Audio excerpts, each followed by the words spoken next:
Parliamentary democracy, நாடாளுமன்ற ஜனநாயக முறைங்கிறாங்க. அதாவது நாடாளுமன்றத்தில் பெரும்பான்மையினருடைய ஆதரவு பெற்ற ஒரு கட்சி அல்லது கூட்டணி ஆட்சியை நடத்துறது. அதாவது எக்ஸிக்யூட்டிவ் அரசுங்கிறது மூன்று அங்கங்கள்: சட்டமன்றம், நிர்வாகத்துறை, நீதித்துறை. இந்த நிர்வாகத்துறை தான் நம்ம அரசாங்கம்னு சொல்றோம். எக்ஸிக்யூட்டிவ் என்ன பாகுபாடு மட்டும்தான் தெரியும். நேர கருப்பர்களை வெள்ளையர்கள் ஒடுக்குனதான் தெரியுமா? இப்போ மொழி வழியா ஒடுக்கிருக்கிறது உலகத்துக்கு நீங்க யாரும் சொல்லல. சொன்ன மாதிரி இந்த இதை கான்ஸ்டிடியூஷன்ல வச்சிருக்காங்க. இது இந்த கான்ஸ்டிடியூஷன் வழியாக இந்தியாவில் காலப்போக்கில் தேசிய இனங்களை இல்லாமல் அழித்து விடுவதுங்கிறத இந்த கான்ஸ்டிடியூஷனுக்கே நோக்கம். தேர்தல்களுக்கு வெளியே இருந்து தான் போராட முடியும், தேர்தல் களத்தில் நின்று நான் போராடி என்னோட உரிமையை பெற முடியாது பேசியவர் தான் தோழர் தியாகு அவர்கள். அந்த 2009 ஈழப்போர் நடந்த காலகட்டத்தில் கூட சிங்களத்துக்கு ஆதரவாக காங்கிரஸ் கட்சி இருந்ததை கண்டு கடுமையாக பண்ணவர். அந்த தேர்தலில் கூட காங்கிரஸை தோற்கடிப்போம் அப்படிலாம் அவர் பிரச்சாரம் பண்ணார்.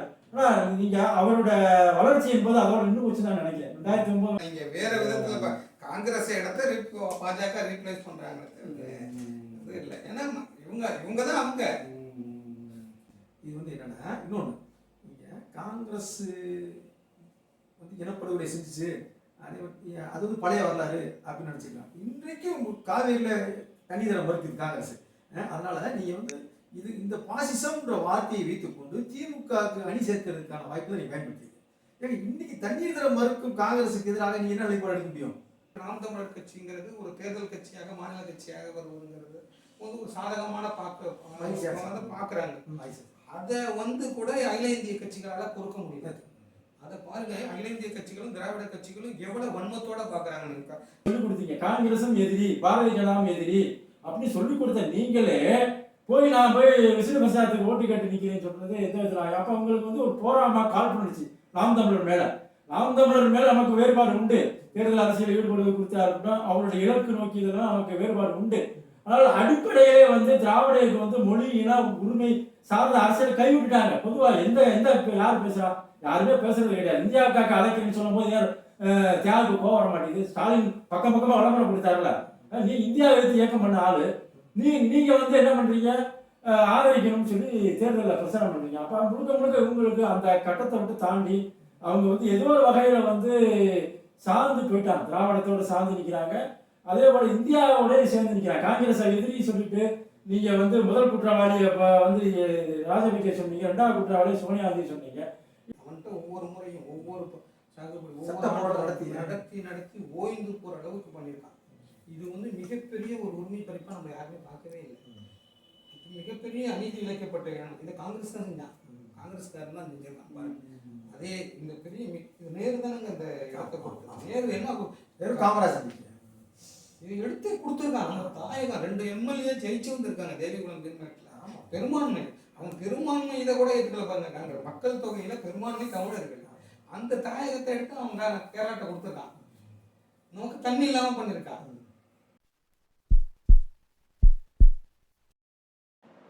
வணக்கம். 2024ஆம் ஆண்டு நாடாளுமன்ற தேர்தலில் பாரதிய ஜனதா கட்சி மீண்டும் வெற்றி பெற்றுள்ளது. கடந்த தேர்தலை போல அல்லாமல் பாரதிய ஜனதா வந்து பல இடங்களில் சறுக்கல் ஏற்பட்டுள்ளது.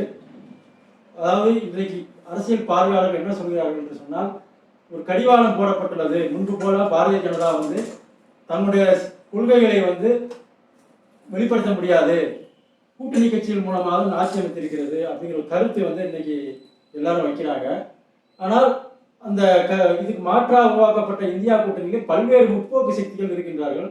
அவர்களும் மோடிக்கு எதிரான போராட்டத்தில் நாங்கள் வெற்றி பெற்று விட்டோம் அப்படிங்கிற ஒரு கருத்தை வைக்கிறாங்க. இப்போ என்னன்னா, தமிழ்நாட்டில் வந்து கடந்த காலத்தில் வந்து நாம் எப்படி போராடி இருக்கிறோம் என்று சொன்னால், அகில இந்திய கட்சிகளால் தமிழ்நாட்டுக்கு தமிழருக்கோ எந்த நன்மையும் கிடையாது அப்படின்னு தீவிரமாக திராவிட இயக்கங்களும் பேசியிருக்கோம், தமிழ் தேசிய இயக்கங்களும் பேசியிருக்கோம். ஆனால் இந்த தேர்தலில் பல்வேறு அமைப்புகள் வந்து இன்றைக்கு பாரதிய ஜனதாவுக்கு எதிராக காங்கிரஸை வந்து ஆதரிச்சிருக்கிறாங்க. ஆனால் உண்மையிலே வந்து இது தமிழ் தேசியத்துக்கு ஒரு வெற்றியை கொடுத்திருக்கிறாங்கிறத நாம் பார்க்க வேண்டியிருக்கு. இதன் மூலமாக நாம் இழந்து போன உரிமைகளை மீட்டெடுக்க முடியுமாங்கிற கேள்வியும் இப்போ பிறந்திருக்கு. அது குறித்து நாம் விரிவாக உரையாட இருக்கிறோம். நம்முடைய உயர்நீதிமன்றத்தில் வழக்கறிஞர் இருக்கக்கூடியவரும் தமிழ் தேசிய சிந்தனையாளருமான தோழர் அருணாசலம் அவர்களிடமும், அதே போல் நம்முடைய தமிழ் தேசிய பேரியக்கத்தினுடைய தோழராக இருக்கக்கூடிய கரியானல் அவரிடமும் இது குறித்து ஒரு உரையாடல் நடத்த இருக்கிறோம். ஐயா, இப்போ தேர்தல் முடிவுகள் பார்த்துருப்பீங்க. பாரதிய ஜனதா கட்சிக்கு வந்து மிகப்பெரிய பெரும்பான்மை வந்து கிடைக்கல போன தேர்தலை காட்டிலும். ஆனால் இந்த தடவை வந்து ஒரு கடிவாளம் போடப்பட்டதாக வெற்றி பெற்ற இந்தியா கூட்டணி கட்சிகள் வந்து சொல்கிறாங்க. முன்பு போல செயல்பட முடியாதுன்னு சொல்கிறாங்க. ஆனால் நாம் வந்து இதை வந்து எப்படி அணுகிறது? இந்தியா கூட்டணியுடைய வெற்றியை வந்து ஒரு தமிழ் தேசியத்தினுடைய கூட்டணியாக வெற்றியாக பார்க்குறதா, இல்லை இப்போதைக்கு வந்து நம்ம மோடியை பாசிசத்துக்கு எதிரான ஒரு நடவடிக்கையாக கருதி நாம் வீழ்த்தி விட்டோம் அப்படிங்கிற அளவில் இதை பார்க்குறதா? நீங்கள் அதை கொஞ்சம் விளக்கமாக சொன்னால் நல்லா இருக்கும். நன்றி. இதை நான் தமிழ் தேசிய நோக்கில் பார்க்குறேன். இந்த தேர்தலில் வந்து பாஜக தனிப்பெரும்பான்மை பெற முடியாமல் அதனுடைய சிறைகள் வந்து ஒழிக்கப்பட்டிருக்கு, கிளிப் போடப்பட்டிருக்குன்னு சொல்கிற அளவுக்கு சொல்கிறாங்க. அது இந்தியாவில் உள்ள ஒரு லிபரல் டெமோக்ராட்டிக் அப்படிங்கிற அளவில் இருக்கிறவங்க, இடதுசாரி சிந்தனையாளர்கள் மற்றும் திராவிட சிந்தனையாளர்கள்லாம் ஆய்வாளர்கள்லாம் இதை வந்து ஒரு பாசிசத்திற்கு எதிரான வெற்றியாக பார்க்குறாங்க. அதில் இந்திய கூட்டணி தோல்வி அடைஞ்சிருந்தாலும் இது இந்தியா கூட்டணிக்கு கிடைத்த ஒரு வெற்றியாக மக்கள் முன்னாடி வைக்கப்படுகிறது. இதை நம்ம தமிழ் தேசிய நோக்கிலேருந்து பார்த்தா எப்படி பார்க்கறது அப்படின்னு பார்க்கணும். இப்போ வந்து பாஜகவுக்கும் காங்கிரஸ் கட்சிக்கும் இடையில கொள்கை ரீதியாக என்ன வேறுபாடு உண்டு அப்படிங்கிறத நம்ம பார்க்கணும். இந்த ரெண்டு கட்சிகளும் மாநில உரிமைகள், தேசிய இனங்கள்ங்கிறத மாநில உரிமைகளுக்கு எதிரான கட்சிகள், மாநில உரிமைகளை ஏற்றுக்கொள்ளாத கட்சிகள். 370 ரத்து அப்படிங்கிறத காங்கிரஸ் கட்சி ஆதரிச்சிருக்கு. அதேமாரி பாபர் மசூதியை இடித்து ராமர் கோவில் கட்டினதையும் காங்கிரஸ் கட்சி ஆதரிச்சிருக்கு. இந்த மோடி ஆட்சியால் இந்தியா வந்து உலக அளவில்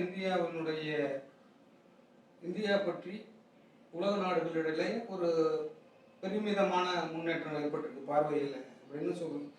மன்மோகன் சிங் வந்து மோடியை பாராட்டுறார். இப்போ இதேமாரி அடிப்படையான மிக மிக அடிப்படையான கொள்கைகள், அது பொருளாதாரத்திலையும் இருக்கட்டும், மற்ற வெளியுறவுத்துறை எல்லா துறைகள்லையும் பார்த்தீங்கன்னாலும் காங்கிரஸ் கட்சிக்கும் பாஜகவுக்கும் எங்கே வேறுபாடு இருக்குது அப்படின்னு பாருங்க, எங்கேயுமே கிடையாது. அதனால இந்த ரெண்டு கட்சி பெரிய ஏதோ கொள்கை வேறுபாடாட்டம் காட்டுறதுங்கிறதே ஒரு என்ன கேட்டால் நம்மளால நம்ப முடிய மாட்டேங்குது. ஒரு காலத்தில் இந்திரா காந்தியோட பாசிசம் சொன்னாங்க, அடுத்து ராஜீவ் காந்தி பாசிசம் சொன்னாங்க. இப்போ மோடி இப்படி ஒரு பயமுறுத்திக்கிட்டு ஏதோ இவங்கெல்லாம் மோடி பாசிசத்தை வீழ்த்தினவங்கள சோனியாவையும் ராகுலையும் பிரியங்காவையும் முன்னிறுத்துவதுங்கிறது ஒரு மிகப்பெரிய தவறான அரசியல் புரிதல். இது வந்து இந்த ரெண்டு நம்மளுக்குடைய நம்ம தமிழ் தேசியங்கிற நோக்கில் பார்த்தா நம்மளுக்கு உரிமையிலேருந்து பார்த்தா இவங்க ரெண்டு பேருக்கு இடையில எங்கன வேறுபாடு இருக்கு, இது எப்படி நம்ம கொண்டாடுறதுன்னு எனக்கு புரியல. இப்போ இதை நம்ம எப்படி பார்க்க முடியும்? இவங்க எதிர்த்திருக்காங்களா? இந்த சொன்ன மாநில உரிமைகள் நீட்ட எதுலையுமே எந்த இதேமாரி உரிமை சார்ந்ததுல இந்த ரெண்டு கட்சிகளுக்கு அடிப்படையான வேறுபாடுகள் கிடையாது. இந்த ரெண்டு கட்சிகளும் இந்திய ஆதரவு கட்சி தான். இது இந்துத்துவத்துல வேணா இது கொஞ்சம் மென்மை போக்கா இருக்கலாம், அவங்க ஒரு கடினமான போக்கில் இருப்பாங்க. இதுவும் இந்துத்துவத்தை வந்து ஆதரிக்கிற கட்சி. அப்ப இந்த கட்சிகளுக்கு இடையில ரெண்டு கட்சிக்கு இடையில பெரிய ஒரு ஜனநாயகத்தை பாதுகாக்கிற கட்சியாகவும் இதை பாசிச கட்சியாகவும் கட்டமைச்சு இதை பெரிய வெற்றியா நம்மள்கிட்ட காட்டி இந்த தேர்தல் வெற்றியையே பெரிய கொண்டாட்டத்திற்குரியதா பார்க்கறதுங்கிறது எனக்கு உடன்பாடு இல்லை. உரிமை சார்ந்த அரசியலில் பார்த்தா இவங்க ரெண்டு பேருக்கு இடையில வேறுபாடு. அதுவும் நம்ம தமிழர் நலன்லேருந்து பார்க்குறப்ப நம்மளுக்கு காங்கிரஸ் கட்சி இழத்திருக்கிற கொடுமைகள் தீங்குகள்லாம் பார்த்தோம்னா பிஜேபியை விட அந்த கட்சியை எந்த விதத்திலும் நம்ம வந்து கொண்டாடக்கூடிய கட்சியாக எனக்கு படலை.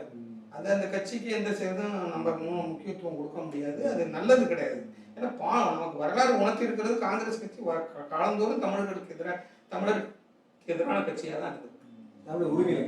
தமிழர் உரிமைகளுக்கு எதிரான கட்சியாக தான் நான் பார்த்துருக்கேன். அது அனைத்து இருந்திருக்கிறாங்க. அது ஒன்றும் அந்த மாற்றிக்கொள்ளலாம், அவங்க அந்த கட்சி மாற்றிக்கொள்ளாது அப்படிங்கிறது தான் என்னுடைய இதாக இருக்குது. அதனால இதை வந்து நான் கொண்டாட முடியாது. அந்த மாதிரி பார்க்கறது எனக்கு உடன்பாடு இல்லை. என்னன்னா சொன்ன மாதிரி வந்து காங்கிரஸுக்கும் பாரதிய ஜனதா கட்சிக்கும் எந்தவித வேறுபாடும் இல்லை அப்படிங்கிற விஷயத்த சொல்றாரு. ஆனால் இப்போ இதே கருத்தை தான் வந்து பல தமிழ் தேசிய அமைப்புகள் பல தியாகு போன்றவங்களாம் வைக்கிறாங்க. அவங்க என்ன சொல்றாங்கன்னா, உண்மையிலேயே காங்கிரஸுக்கும் பிஜேபிக்கு எந்த வேறுபாடும் கிடையாது தான். ஆனால் ஒரு உண்மை என்னன்னா, நம்மளோட ஜனநாயகத்தை பாதுகாக்க வேண்டிய ஒரு கட்டாயம் நமக்கு இருக்குது. நம்மளோட உண்மையெல்லாம் ஒரு பக்கம் வச்சுக்குவோம்.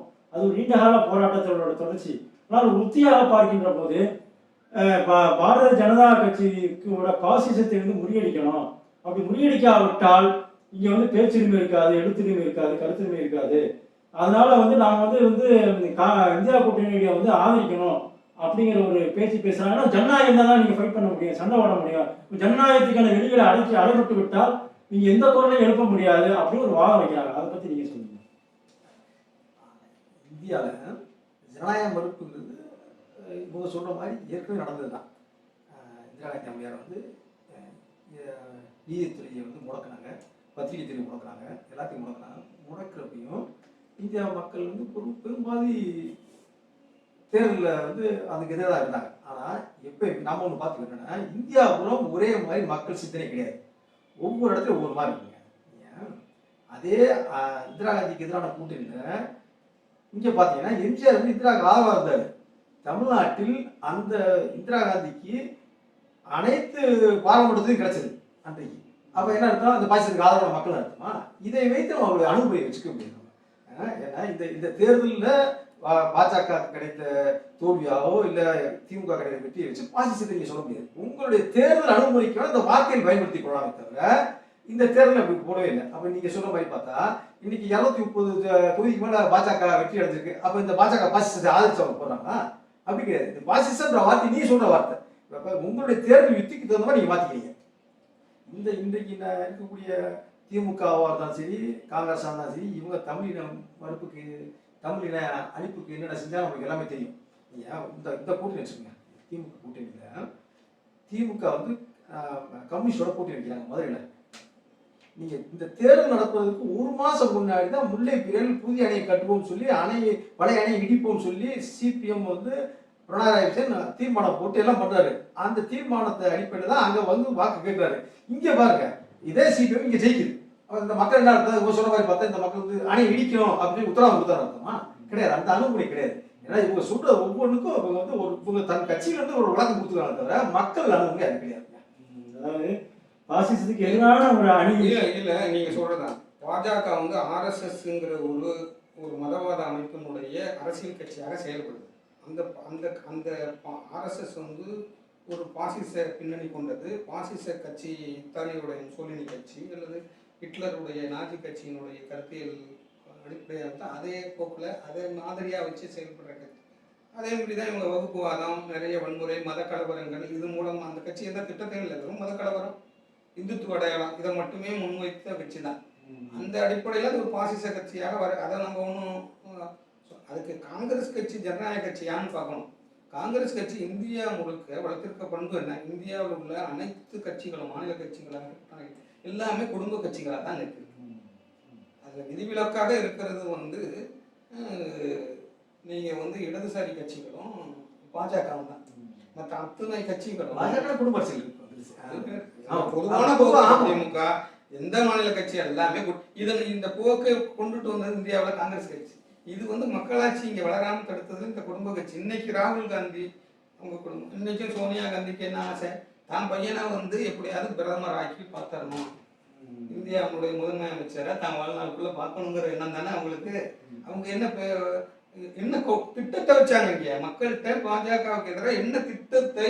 நாங்கள் பொருளாதாரத்தில் இந்த இதெல்லாம் செய்ய போகிறோம், இந்த இதெல்லாம் நாங்கள் மாற்றிக்கிட்டோம். முன்னாடி இருந்து நாங்களே பொருளாதாரத்தில் நாங்கள் செஞ்சதெல்லாம் நாங்கள் தவறாக இப்போ மாற்றிக்கிறோம், இல்லை வெளியுறவுத்துறை இதில் மாற்றிக்கிறோம், இந்தியாவை வந்து இந்தியாவோட மொழிக் கொள்கையை மாற்றிக்கிறோம், இப்படின்னு ஏதாவது அடிப்படையான மாற்றங்களை ஏதாவது முன் வச்சா வாக்கு கேட்டாங்க இல்லையே.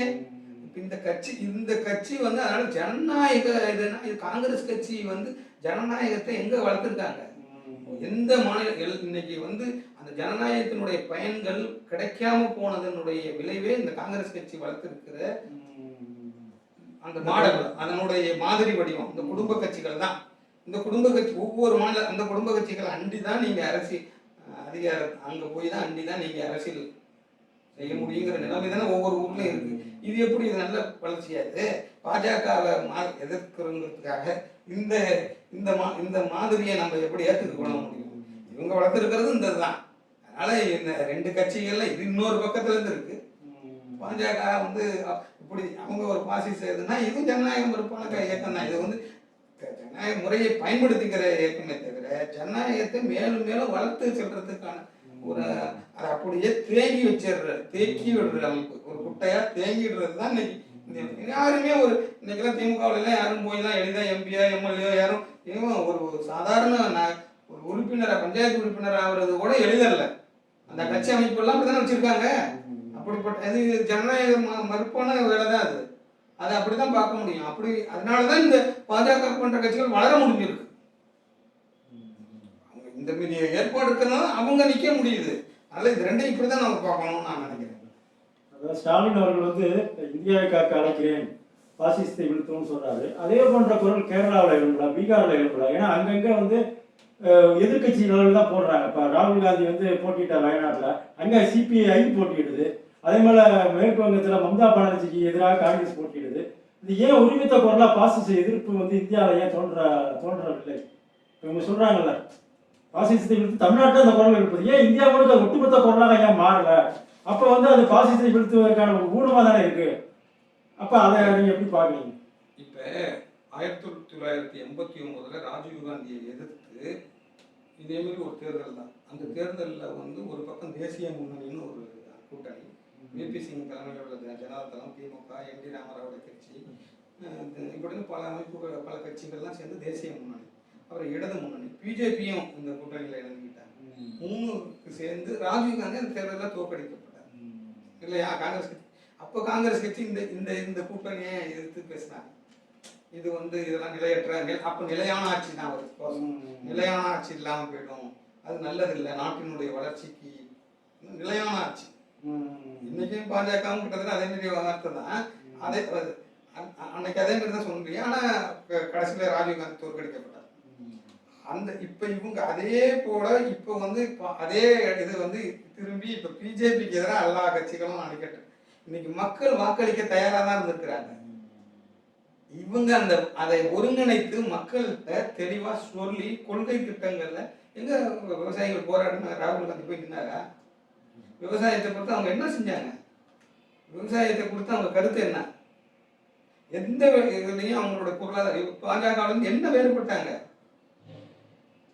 இப்ப இந்த கட்சி நீங்க அதனாலதான் நம்ம சொல்றது என்னன்னா பாஜக இப்ப அதனாலதான் பாஜகவுக்கு எதிரான வாக்கு தான்.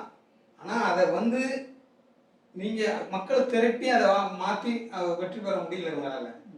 இவங்க ஏன்னா அதை முன்வைக்கல, சும்மா ஏதோ மக்கள் பாஜக எதிர்ப்புல நம்ம எளிதான் ஜெயிச்சு வந்துடலாம்னு நினைச்சது.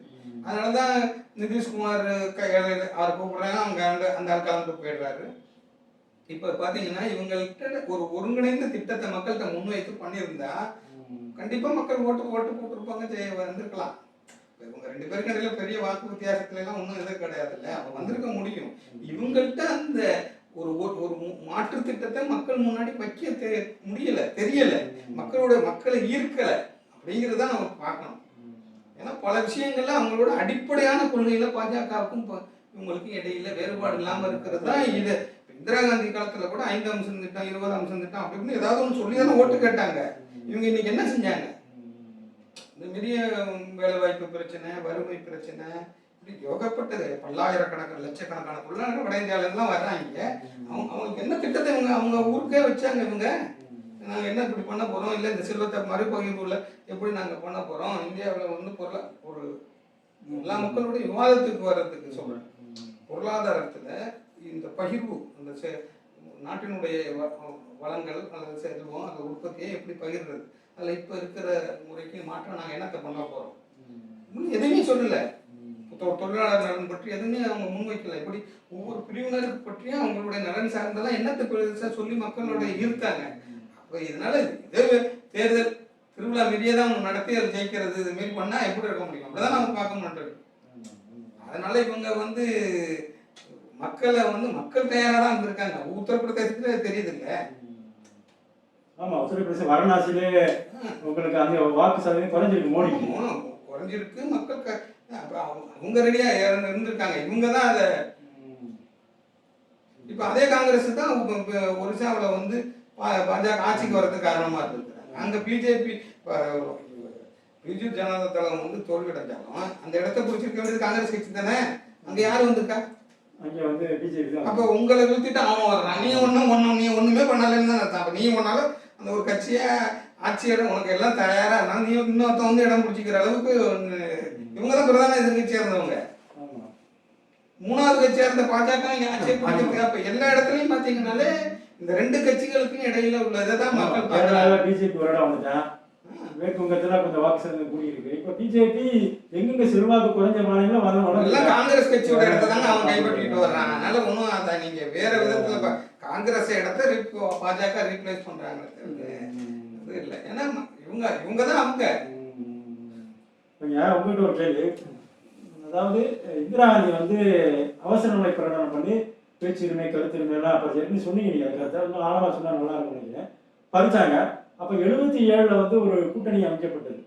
ஜெயபிரகாஷ் நாராயணன் தலைமையில் வந்து அதாவது பழைய சோசியலிஸ்டுகள் தலைமையில் ஒரு கூட்டணி அமைக்கப்படுது.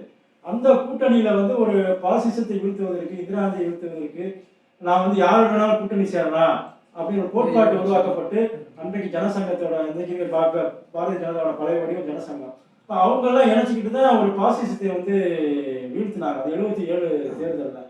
அதுபோல ஒரு இப்போ பாசிசத்தை வீழ்த்த ஒரு கட்டாயம் இருக்கு. ஏன்னா இனப்படுகொலை புரிந்த கட்சி காங்கிரஸ் கட்சி ஈழத்தில். அது இன்னைக்கு பேசலாம். இந்திய எதிர்ப்பு போராட்டத்தில் வந்து துணை ராணுவ படை வரவழைத்து தமிழகத்தில் ஆயிரக்கணக்கான தமிழர்களை வந்து கொன்றொழித்த கட்சி காங்கிரஸ் கட்சி. அந்த குற்றச்சாட்டு என்பது இன்றைக்கு இருக்கு. தோழர் சொன்ன மாதிரி பாரதிய ஜனதாவுக்கும் இதுக்கும் வேறுபாடு இல்லை. ஆனால் ஒரு பொது எதிரியை வீழ்த்துவதற்கு காங்கிரஸோட கூட்டணி வைப்பது எப்படி 77 ஜெயபிரகாஷ் நாராயணன் வந்து ஜனசங்கத்தோட கூட்டணி வைத்தாரோ அதுபோல இந்த 2024 தேர்தலில் காங்கிரஸோடு நாம் சேர வேண்டிய ஒரு கட்டாயம் இருக்கிறதா சொல்லி தமிழ் தேசிய விடுதலை பேசக்கூடியவர்களே சொல்கிறார்கள். அதை பத்தி நீங்க சொன்னீங்க. ஜெயபிரகாஷ் நாராயணன் காலத்துல வந்து கூட்டணி அமைச்சாங்க அப்படின்னா அந்த கூட்டணியில இருக்கையிலேயே தமிழ்நாட்டில இருந்து அந்த கூட்டணிக்கு எதிராக இந்திரா காந்தி அம்மையார் வந்து எம்ஜிஆரோட கூட்டணி சேர்ந்தாங்க. கூட்டி சேர்ந்து அனைத்து தொகுதியில் வேண்டாங்க. இது வந்து என்னன்னா இன்னொன்று, நீங்க காங்கிரஸ் வந்து இனப்படுகொலை செஞ்சுச்சு அது வந்து பழைய வரலாறு அப்படின்னு நினைச்சுக்கலாம். இன்றைக்கும் காவேரியில தண்ணி தர மறுக்குது காங்கிரஸ். அதனால நீங்க வந்து இது இந்த பாசிசம்ன்ற வார்த்தையை வைத்துக்கொண்டு திமுகவுக்கு அணி சேர்க்கிறதுக்கான வாய்ப்பு தான் நீங்க பயன்படுத்தி. ஏன்னா இன்னைக்கு தண்ணீர் தர மறுக்கும் காங்கிரஸுக்கு எதிராக நீ என்ன நிலைப்பாடு எடுக்க முடியும்? தண்ணீர் தர மறுக்கிறது யார்? எங்க காங்கிரஸ் தான் மறுக்குது. இங்க யார் மறுக்க? சிபிஎம் மறுக்குதுல, முல்லை பெரியார் மறுக்குதுல. இந்த ரெண்டுக்கும் எதிராக எந்த கூட்டணி? ஏன்னா அந்தந்த மக்கள், நீங்க கேரளா மக்கள் பூராமே பாசிசத்தை அவன் சொல்ற மாதிரி நீங்க கேரளா சிபிஎம் வந்து பாசிசத்தை வீழ்த்தைய மற்ற காங்கிரஸோட கூட்டு சேரல, அவங்களுக்கு அவங்க மக்கள் சேர்ந்து தானே யோசிக்காங்க. அப்ப நீங்க உங்க மக்கள் சேர்ந்து நீங்க யோசிக்காம நீங்க புதிய எதிரி நீங்க கட்டணிக்கிறீங்க. நீங்க உங்க தமிழ் தேசியத்துக்கு இந்த தமிழ் தேசிய உரிமையை மீட்க யார் மறுக்கிறாங்களோ அவங்களுக்கு தான் நீங்க பேச வேண்டியது. மோடி வந்து மோசமான ஆட்சியை மதவாதத்தை பயன்படுத்துறாரு. 100 விழுக்காடு மதவாதத்தை பயன்படுத்துறாரு. எங்கு மதவாதத்தை பயன்படுத்தி வாக்கு வாங்க முடியுமோ அங்கு மதவாதத்தையும், எங்கு இனவாதத்தை தூண்டி இன உரிமையை வெறியை தூண்டி வாக்கு வாங்க முடியும் அதை செய்யறாரு. நீங்க ஒண்ணுமில்ல, நீங்க தோழர் ஐயா சொன்ன மாதிரி ஒரிசால ஏன் மதவாதத்தை தூண்டல, இனவாதத்தை தூண்டுறாரு? ஏன்னா ஒரிசால இனம் வந்து ஒரே இனம் வந்து மூத்த இனம். ஏன்னா 1936 மொழிவெளி மாநிலம் முதல்ல மொழிவெளி மாநிலம் அமைத்த மாநிலம் வந்து ஒரிசா தான். வங்காளிகளுக்கு எதிராக போராடி, ஹிந்திக்கு எதிராக போராடி மாநிலம். அதனால அந்த இன உரிமைங்கிறது இதுங்கிறது எப்பயுமே தீப்பற்றிட்டே இருக்கும். ஏற்கனவே இந்த பிஜு ஜனநாயகம் ஒரு 24 ஆண்டுகள் ஆண்டதுனால அதுல ஒரு சலிப்பு தன்மை இருந்ததுனால இந்த மொழி இன உணர்வை தூண்டி அவங்க வந்தாங்க. பாஜகவோட அளவுகள் வந்து எதுவுமே பாஜகவாக இருந்தாலும் சரி காங்கிரஸ் ரெண்டுமே எதையும் பயன்படுத்தி பதவிக்கு தான் பார்ப்பாங்க. அந்த அளவுகோல் வச்சு தான் நம்ம பார்க்கணுமே தவிர அதான் நம்ம என்ன பண்ணோம்னா இதுக்குள்ளே நம்ம போகக்கூடாது. நம்ம தேசிய உரிமைக்கு இந்த ரெண்டு கட்சிகள் எது வாய்ப்பு இருக்கான்னு பார்க்கணும். எதுவுமே இல்லைங்க. நீங்க இந்தியாவை காப்பும் காங்கிரஸ் சொல்றாரு, ஸ்டாலின் சொல்றாரு. இது வந்து இந்தியா வந்து தேசிய இனங்களின் அடிமை முடி, அடிமை சங்கிலி, சிறைச்சாலைன்னு வச்சுக்கோங்களேன். இதை எப்படி நீங்க காத்து என்ன பண்ண போறீங்க? இந்த நீங்க கிட்டத்தட்ட இந்தியாவிலேயே ஒரு மாநில கட்சி அதிக அளவில் அமைச்சர்கள் பங்கேற்க திமுக மட்டும்தாங்க. இவங்க கிட்டத்தட்ட 17 20 வருஷம் வரைக்கும் அங்க அமைச்சரவையில் இருந்தாங்க. ஏதாச்சும் ஒரு தமிழ் மொழிக்காக ஆட்சி கொண்டு வர முடிச்சா கொண்டு வர்றதுக்கு ஏதாவது ஏற்பாடு பண்ணாங்களா? இல்ல எல்லை மறுமுறை பண்ணாங்களா? இல்ல நாட்டு உரிமைக்காக போறாங்க? எதுவுமே நம்ம உங்களை போய் வச்சு என்ன செய்ய போறீங்க? நீங்க திருப்பி இந்த 30-40 பேரும் நீங்க சொல்ற 40 நமதே நாடு நமதே என்று கருணாநிதி சொல்றப்பதான், ஐயா கருணாநிதி ஐயா சொல்றப்பதான் முள்ளிவாய்க்கால் ஈழத்தமிழ் அழித்து வைக்கப்பட்டோம். நீங்க 40 ஓட்டை கொடுத்தா எங்களுக்கு வந்து தமிழுக்கு சிக்கல் தான் உருவாகும். நீங்க வந்து எப்பயுமே நீங்க ஒன்று தெரிஞ்சுங்க, நீங்க நம்ம தேர்தல் அரசியலுக்கு நம்ம போக வேண்டியதில்லை. நம்ம வந்து மொழி இனம் சார்ந்து தான் போயிருக்கோம். இருந்தாலும் இந்தியாவில் எப்பெல்லாம் பெரும்பான்மை அரசு அமையுதோ அப்பெல்லாம் தமிழுக்கு சிக்கல் தாங்க. எப்பெல்லாம் சிறுபான்மை அமைச்சு அமையுதோ அப்போ வந்து ஓரளவுக்காச்சும் நம்ம முன்னெடுக்க முடியும். பாஜக இருந்தாலும் சரி, காங்கிரஸ் இருந்தாலும் சரி. காங்கிரஸ் கட்சி பெரும்பான்மை இருந்தப்போ தான் நமக்கு தமிழுக்கு ஆற்றின் உரிமை மறுக்கப்பட்டிருக்கு, ஈழத்தில் நடந்துச்சு, எல்லாம் வந்துச்சு. அதே பாஜக பெரும்பான்மை இருக்கப்போ தான் நமக்கு விவசாயத்தில் பஞ்சாப் நடந்துச்சு, அது நடக்கும். அதனால இவர்கள் வந்து பெரும்பான்மையை வைத்துக்கொள்ளே கூடாது. இன்னொன்று, இந்த தேர்தல் மயக்கத்தில் நம்ம விடுபடாதுங்க. இந்த தேர்தல் மயக்கம் வந்து மிகப்பெரிய விஷயம். இந்த தேர்தல் மயக்கத்தில் விடுபடுறதுக்கு இந்திய அரசியல் சட்டத்தை குறித்து ஐயா தெளிவாக பேசுங்க. நீங்க சொல்லுங்க. இப்போ நம்ம வந்து இந்த தேர்தல் எதுக்கு நடத்துறாங்க அப்படிங்கிறது முதல்ல தெரிஞ்சுக்கணும். இந்திய அரசியலமைப்பு சட்டத்தின்படி இந்திய நடுவண் அரசாங்கம் அதை நடத்துறதுக்கான தேர்தல் தானே இது. இந்தியாவில் வந்து பார்லிமெண்டரி டெமோக்ரஸி, நாடாளுமன்ற ஜனநாயக முறைங்கிறாங்க. அதாவது நாடாளுமன்றத்தில் பெரும்பான்மையினருடைய ஆதரவு பெற்ற ஒரு கட்சி அல்லது கூட்டணி ஆட்சியை நடத்துறது. அதாவது எக்ஸிக்யூட்டிவ் அரசுங்கிறது மூன்று அங்கங்கள்: சட்டமன்றம், நிர்வாகத்துறை, நீதித்துறை. இந்த நிர்வாகத்துறை தான் நம்ம அரசாங்கம்னு சொல்றோம். எக்ஸிக்யூட்டிவ் தான் இங்கே இந்த நாடுகள்ல எல்லாம் என்னன்னா, உங்களுக்கு வந்து இந்த நாடாளுமன்றமும் இந்த எக்ஸிக்யூட்டிவ்ங்கிற நிர்வாகத்துறையும் இணையுது. இந்த நிர்வாகத்துறை வந்து நாடாளுமன்றத்தில் அந்த சட்டமன்றத்தில் பெரும்பான்மை உள்ளவங்களுக்கு தான் அந்த நிர்வாகத்தை நடத்துகிற ஒரு அதிகாரத்தை வழங்குற ஏற்பாடு. இதுதானே தேர்தல். அதுக்கு தானே இப்போ தேர்தல் நடத்துகிறாங்க இந்தியாவில். இந்தியா முழுக்க நடத்துகிற தேர்தல். அந்த தேர்தலை தான் 5 ஆண்டுக்கு ஒரு முறை நடத்துகிறாங்க. இப்போ இந்த தேர்தலில் நம்ம பங்கெடுக்கிறோம். இந்த தேர்தலில்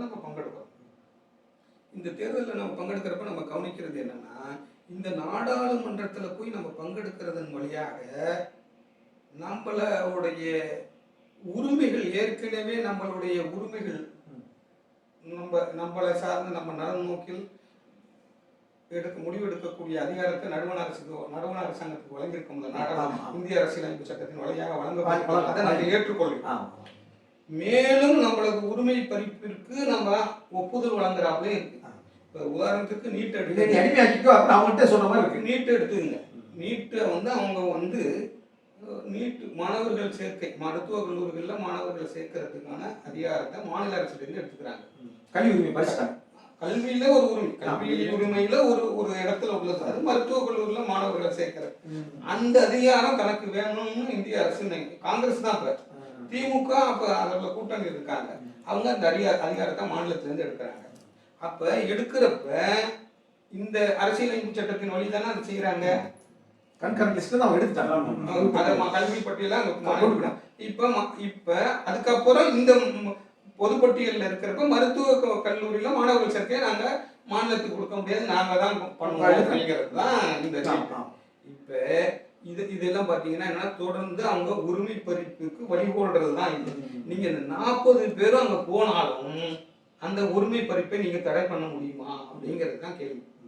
நீங்க எதிர்த்து இப்ப திமுக 40 பேர் நாங்க எதிர்க்கிறோம். இப்ப நடுவண் அரசு ஒரு சட்டம், சந்திரபாபு நாயுடு, நிதிஷ்குமார் எல்லாமே சேர்ந்து ஒரு சட்டம் போட்டாலும் அது செல்லுமா செல்லாதா? செல்லுமா. அப்ப நீங்க 40 பேர் நாங்க தமிழ்நாட்டில் எதிர்த்து தானே ஓட்டு போட்டோம், எங்களுக்கு இந்த சட்டம் செல்லாதுன்னு நீங்க சொல்ல முடியுமா? அப்ப நீங்க சட்டத்தை எதுல கட்டுப்படுறீங்க? அரசியலமைப்பு சட்டத்தின் வழியாக அந்த கட்டுப்படுத்தப்படுறோம். அப்ப இந்த உரிமை பறிப்பை நீங்க தெரிஞ்சுக்கிட்டு தான் வாக்களிக்கிறீங்களா? இந்த உரிமை பறிப்புக்கெல்லாம் ஆபத்து இருக்குங்கிறத, உங்களை உரிமை பறிப்புக்கெல்லாம் நாங்க எது வந்தாலும் ஏத்துக்கிறோம் அப்படின்னு தானே போய் வாக்களிக்கிறீங்க.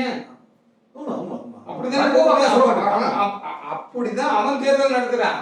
இப்ப நம்ம மக்கள் எல்லாமே தேர்தல் அந்த தேர்தல் எதுக்கு நடத்துறாங்க, என்ன நோக்கத்துக்கு நடத்துறாங்கிறதையே புரியாம நம்ம பார்க்க கூடாது. தேர்தல்னாலே அப்பா அது ஜனநாயகம்னாலே அது வரவேற்கத்தக்கது அப்படிங்கிற பார்வையிலேருந்து பார்த்துடுறோம். ஆனா எல்லா தேர்தலும் அந்த வகையில் கிடையாது. தேர்தல் என்ன நோக்கத்தில் நடத்தப்படுதுங்கிறத நம்ம பார்க்கணும். இப்ப நம்ம இந்திய நாடாளுமன்றத்திற்கு நடத்தப்படுகின்ற தேர்தலில் பங்கெடுப்பதன் வழியாக நீங்கள் இந்திய நாடாளுமன்றம் உங்கள் உரிமையை பறிப்பதற்கும் நீங்கள் ஒப்புதல் வழங்குகிறீர்கள். அதுக்குதான் அது தேர்தல், அதுக்கு சட்ட ஏற்பு வழங்குறீங்க. அதை தெரியாம நம்ம போய் பேசக்கூடாது. அதுல உள்ள இப்ப அது ஒரு விதத்துல பாத்தீங்கன்னா வெத்துத்தாரில் கையெழுத்து போட்டு கொடுத்துட்டு வர்றது ஆமா, வெத்துத்தாரில் கையெழுத்து போட எல்லா அதிகாரமும் அங்க வச்சிருக்காங்க. எந்த உரிமையும் உங்க நாளைக்கு தமிழ்நாடையே 3ஆக இல்லை 5ஆக பிரித்தால் கூட செல்லும், அவன் சட்டத்தின்படி செல்லும். மொழி குறித்து என்ன இருக்குங்க? தமிழ் மொழி அது அந்த இடத்தை தான் நம்ம புரிஞ்சுக்கணும். அதாவது இந்தியாவில் இப்போ இந்தியா வந்து மதசார்பற்ற குடியரசு அப்படின்னு கான்ஸ்டியூஷன்ல இந்திரா காந்தி திருத்தத்துக்கு செக்குலர் குடியரசு, டெமோக்ராட்டிக், செக்குலர் ரிபப்ளிக்லாம் வச்சிருக்காங்க. ஆனால் அதில் கவனமாக தவிர்க்கப்பட்ட சொல்லு எதுன்னா ஃபெடரல், கூட்டாட்சி. ஃபெடரல் அப்படிங்கிறது வார்த்தை, ஃபெடரல்ங்கிறது இந்தியன் அந்த கான்ஸ்டியூஷன்ல ஒரு இடத்துலையும் இல்லை. கவனமாக பார்த்துங்க, திட்டமிட்டு நுட்பமாக செய்யப்பட்ட வேலை அது. பல பேர் எல்லாமே இன்னைக்கு என்னன்னா கான்ஸ்டியூஷனை பாதுகாக்கணும், ஜனநாயகத்தை பாதுகாக்கணும்னா கான்ஸ்டியூஷன் வந்து நம்மளுடைய உரிமைகளை பறித்து வச்சிருக்க உரிமை பறிப்புக்கு வழிகோடுற ஒரு ஏற்பாடு அது. உரிமை பறிப்பை நீங்க தடை பண்ணிடவே முடியாது, அவ்வளவு எளிதாக பண்ணிடவே முடியாது, அதுக்கு வழியே கிடையாது. இப்ப இதனால இப்ப அவங்க என்னன்னா ஃபெடரல்ங்கிற வார்த்தையை தவிர்த்துட்டாங்க. திட்டமிட்டு இந்தியா வந்து கிட்டத்தட்ட 2 ஐரோப்பா கொண்ட நாடு. ஐரோப்பாவில் 54 நாடு இருக்கு இன்னைக்கு. நீங்க அப்படி பாத்தீங்கன்னா மக்கள் தொகை படி பாத்தீங்கன்னா 2 ஐரோப்பா இருக்கு. இங்கேயும் அதே போலதான் கன்னடர், மலையாள, தெலுங்கர், பல தேசியங்கள் எல்லாம் இருக்கும். ஆனா அவங்க என்ன வச்சிருக்காங்க, அந்த ஃபெடரல்ங்கிறதே இல்லை. அந்த சொல்லு இருந்தா இந்துத்துவம் அப்படிங்கிறது எடுபட முடியாது. ஒரு மத ரீதியான அடையாளத்தின் கீழே ஒரு மக்களை கொண்டு வந்துட முடியாது. அவங்கவுங்க மொழியில அந்த அது வந்துடக்கூடாதுங்கிறது இந்த அரசியலமைப்பு சட்டத்தை ஏற்றுனவங்களுக்கே உண்டு. இந்த மொழி தேசிய இனங்களின் கொண்ட ஒரு கூட்டாட்சி ஏற்பாட்டை வரணுங்கிறது அவங்களுக்கு நோக்கம் கிடையாது. அதனாலதான் அவங்க தெளிவாக இந்திய ஆட்சி மொழின்னு வச்சிருக்காங்க. இந்திய ஆட்சி மொழிங்கிறது என்ன, இப்ப எல்லா மொழியினர்களும் வழி செலுத்துறோம். நீ இந்திய ஆட்சி, இப்ப இந்துத்துவ ஆட்சிக்கும் இந்திய ஆட்சிக்கும் என்ன வித்தியாசம் இருக்கு? இந்திய ஆட்சி அது. இந்திய வச்சு நீங்க மற்ற தேசிய இனங்களை எல்லாம் ஒடுக்குறாங்களா இல்லையா? மற்ற இப்ப நம்ம தமிழ்நாட்டுல இந்திய அரசு நடுவண் அரசினுடைய அலுவலகங்கள்ல என்ன ஆட்சி மொழி? இந்தி மொழி. அப்ப இது நியாயம்? அது உனக்கு இந்துத்துவம் மட்டும்தான், எனக்கு இந்துத்துவம் தான் பிடிக்கல, இந்திய ஏற்றுக்கு மாத்த இதை சட்டத்தின் வழியாவே வச்சிருக்காங்களே. நீ சொல்ற மாதிரி ஒவ்வொரு தினம் ஒரு இந்தி வார்த்தைன்னு சொல்லி ஒவ்வொரு மத்திய அரசு அலுவலகத்திலையும் நம்ம வரிப்படத்துல வந்து நம்மளுக்கு இன்னைக்கு உலகத்துல தொழில்நுட்பமும் வளர்ந்துட்டு. இன்னைக்கு நீங்க ஐரோப்பா யூனியன் எடுங்க, எத்தனையோ குடியரசு கூட்டாட்சி நாடுகள் இருக்கு. எல்லா நாடுகளிலும் எல்லா மொழியினருக்கும் அனைத்து. சுவிட்சர்லாந்துல பாத்தீங்கன்னா 0.5% உள்ள ஒரு இனத்துக்கு மொழியும் கூட சாங்கியம். ஏன் உன்னால முடியல? இந்த ஒடுக்குமுறையை, தேசிய இனங்களை ஒடுக்குற ஒரு ஏற்பாட்டை சட்டமா வச்சிருக்காங்க. இதை கண்டு இவங்களுக்கு வெக்கம் கிடையாது. யாரு? நான் இந்த யோகேந்திர யாதவ், ஹிந்து ராம், இந்த ஜனநாயக புரட்சி எல்லாம் இருக்கு பாருங்க இந்தியாவில், இவன் எல்லாம் பேசுவான். ஆனா இந்த வெட்ட வெளிச்சமா உன் சட்டமா வச்சிருக்க, இதை கண்டு உனக்கு வெக்கம் இல்ல? கான்ஸ்டியூஷன்ல வச்சுக்கிட்டு மற்ற தேசிய இனங்களை எல்லாம் ஒடுக்குறீங்களே, இந்த அநியாயத்துக்கு அவங்களுக்கும் தெரியாது. அது நீங்க 2-3 நாளைக்கு முன்னாடி சாய்நாத்ங்கிறவர், அவர் பெரிய கூட்டம், அவர் பேசுறாரு, இந்திங்கிற ஒரு மொழியே 150 வருஷத்துக்கு முன்னாடி இல்ல.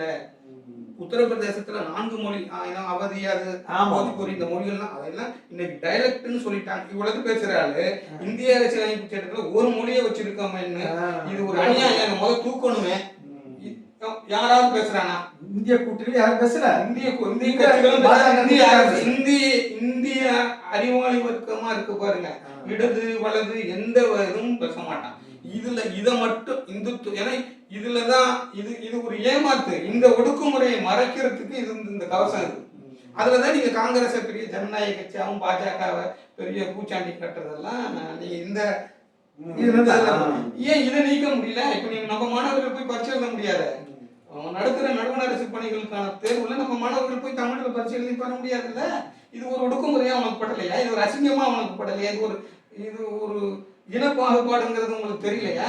தென்னாப்பிரிக்காவில இன பாகுபாடு மட்டும்தான் நேர கருப்பர்கள் வெள்ளையர்கள் ஒடுக்குனதான் தெரியுமா? இப்ப மொழி வழியா ஒடுக்கிருக்கிறது உலகத்துக்கு நீங்க யாரும் சொல்லல. இந்த இதை கான்ஸ்டியூஷன்ல வச்சிருக்காங்க. இந்த கான்ஸ்டியூஷன் வழியாக இந்தியாவில் காலப்போக்கில் தேசிய இனங்களை இல்லாமல் அழித்து விடுவதுங்கிறது இந்த கான்ஸ்டியூஷனுக்கே நோக்கம். அதனாலதான் நான் சொல்றது என்னன்னா ஃபெடரல்ங்கிற வார்த்தையை தவிர்க்கிறது, ஆட்சி மொழியா இந்திய வைக்கிறது. இதெல்லாம் திட்டமிட்டே தான் உருவாக்கி கொடுத்துருக்காங்க. இந்த சட்டத்துல தான் பாஜக ஆட்சிக்கு வந்திருக்க முடியுது. ஆனா நீங்க நீட்டு போன்ற அல்லது ஜல்லிக்கட்டு போன்ற சின்ன உரிமைக்கு கூட மல்லாடணும், நீங்க தவிக்கணும். அவ்வளவு சாமானியம் இல்லைங்க, புரியுதுங்களா? இந்த இடத்துல தான் நம்ம என்னன்னா, நீங்கள் இந்துத்துவத்தை பேசுறவங்க இந்திங்கிறத தெளிவா மறைப்பாங்க. இது இந்தியத்தினுடைய இன்னொரு முகம். அது இதுதான் நம்ம கவனிக்கணும். இது வந்து தேசிய இன ஒடுக்குமுறையை மறைக்கிற ஏற்பாடு. நீங்க இந்த தேசிய இனங்கள் இது வந்திருந்தாலே பாஜகங்கிற கட்சியெல்லாம் ஆட்சிக்கு வர முடியாது. அந்தந்த அப்ப கண்டிப்பாக இந்தியா முழுக்கவே வந்து தேசிய இனங்களுடைய கூட்டமைப்புகள் தான் அங்க எடுத்து அங்க ஆட்சி பண்ண முடியும். அது வராம தவிர்க்கிறதுக்கு தான் இந்த ஏற்பாடெல்லாம். அதை நம்ம தெளிவா புரிஞ்சுக்கணும். இந்த இடத்த தான் நீங்க முழுக்க முழுக்க வந்து நீங்க வந்து மொழி வழியான ஒரு ஒடுக்குமுறையை கண்டுக்க மாட்டோம். இந்துத்துவத்தை இருக்கிறது போல இவங்க ஒரு ஜனநாயக வேடம் இருக்கிறது. இதுதான் மோசடி. நேருவோ காந்தியோ அம்பேத்கரோ இல்ல வடநாட்டு எந்த தலைவர்களுக்குமே மொழி சமத்துவ உரிமையெல்லாம் ஏற்றுக்கொண்டவங்களே கிடையாது. அவங்களுக்கு யாருக்குமே கிடையாது. நீங்க பார்த்தாலும் அவங்கக்கிட்ட அந்த இதே கிடையாது. இந்தி மொழி இதை அதை திணிக்கிறாங்க, ஏற்றுக்கொள்ளணுங்கிறது தான். அப்ப நீங்க அரசியலமைப்பு சட்டத்திலேயே ஒடுக்குமுறைக்கு ஏற்பாடு பண்ணப்பட்டிருக்கு. இந்துத்துவ கட்சி ஆட்சிக்கு வர்றதுக்கு பண்ண முடியும். அப்ப இதை போய் நான் பாதுகாக்கணும்னா இல்ல என்னத்தை நீங்க பாதுகாக்க போறீங்க? இதுக்கு நீங்க நம்ப போய் நீங்க ஏற்கனவே ஒடுக்குமுறையில உள்ள நீங்க போய் இதை பாதுகாத்து என்ன பண்ண முடியும்? இதை மாத்தணும்னு பேசுறதா, நீங்க இதை பாதுகாக்கணும்னு பேசுறதா? இது என்னன்னா அரசியல்ல உரிமை சார்ந்து பார்த்தவங்களுக்கு தான் தெரியும். அரசியல்னால தேர்தல் கணக்கையே பார்த்துக்கிட்டு இந்த கேம் அந்த விளையாட்டு இந்த ரெண்டு இந்த இதே பேசிக்கிட்டு நீ என்னத்துக்கு போற ஊருக்கு பயணம் என்னன்னே தெரியாம பேசுறதுக்கு இருக்குது. இவங்க வச்சு நம்ம உரிமையிலேருந்து பாருங்க. அதனால என்ன கான்ஸ்டிடியூஷனை பாதுகாக்கணும், ஏதோ கான்ஸ்டிடியூஷனை வேதம் போல வச்சுக்கிட்டு இந்த பாஜக இந்த கான்ஸ்டிடியூஷன் வழியா தான் வருது. புரியுதுங்களா? பாஜக வந்து மிகவும் நன்றி கடன் பட்டது இந்திய அரசியலமைப்பு சட்டத்துக்கு தான்.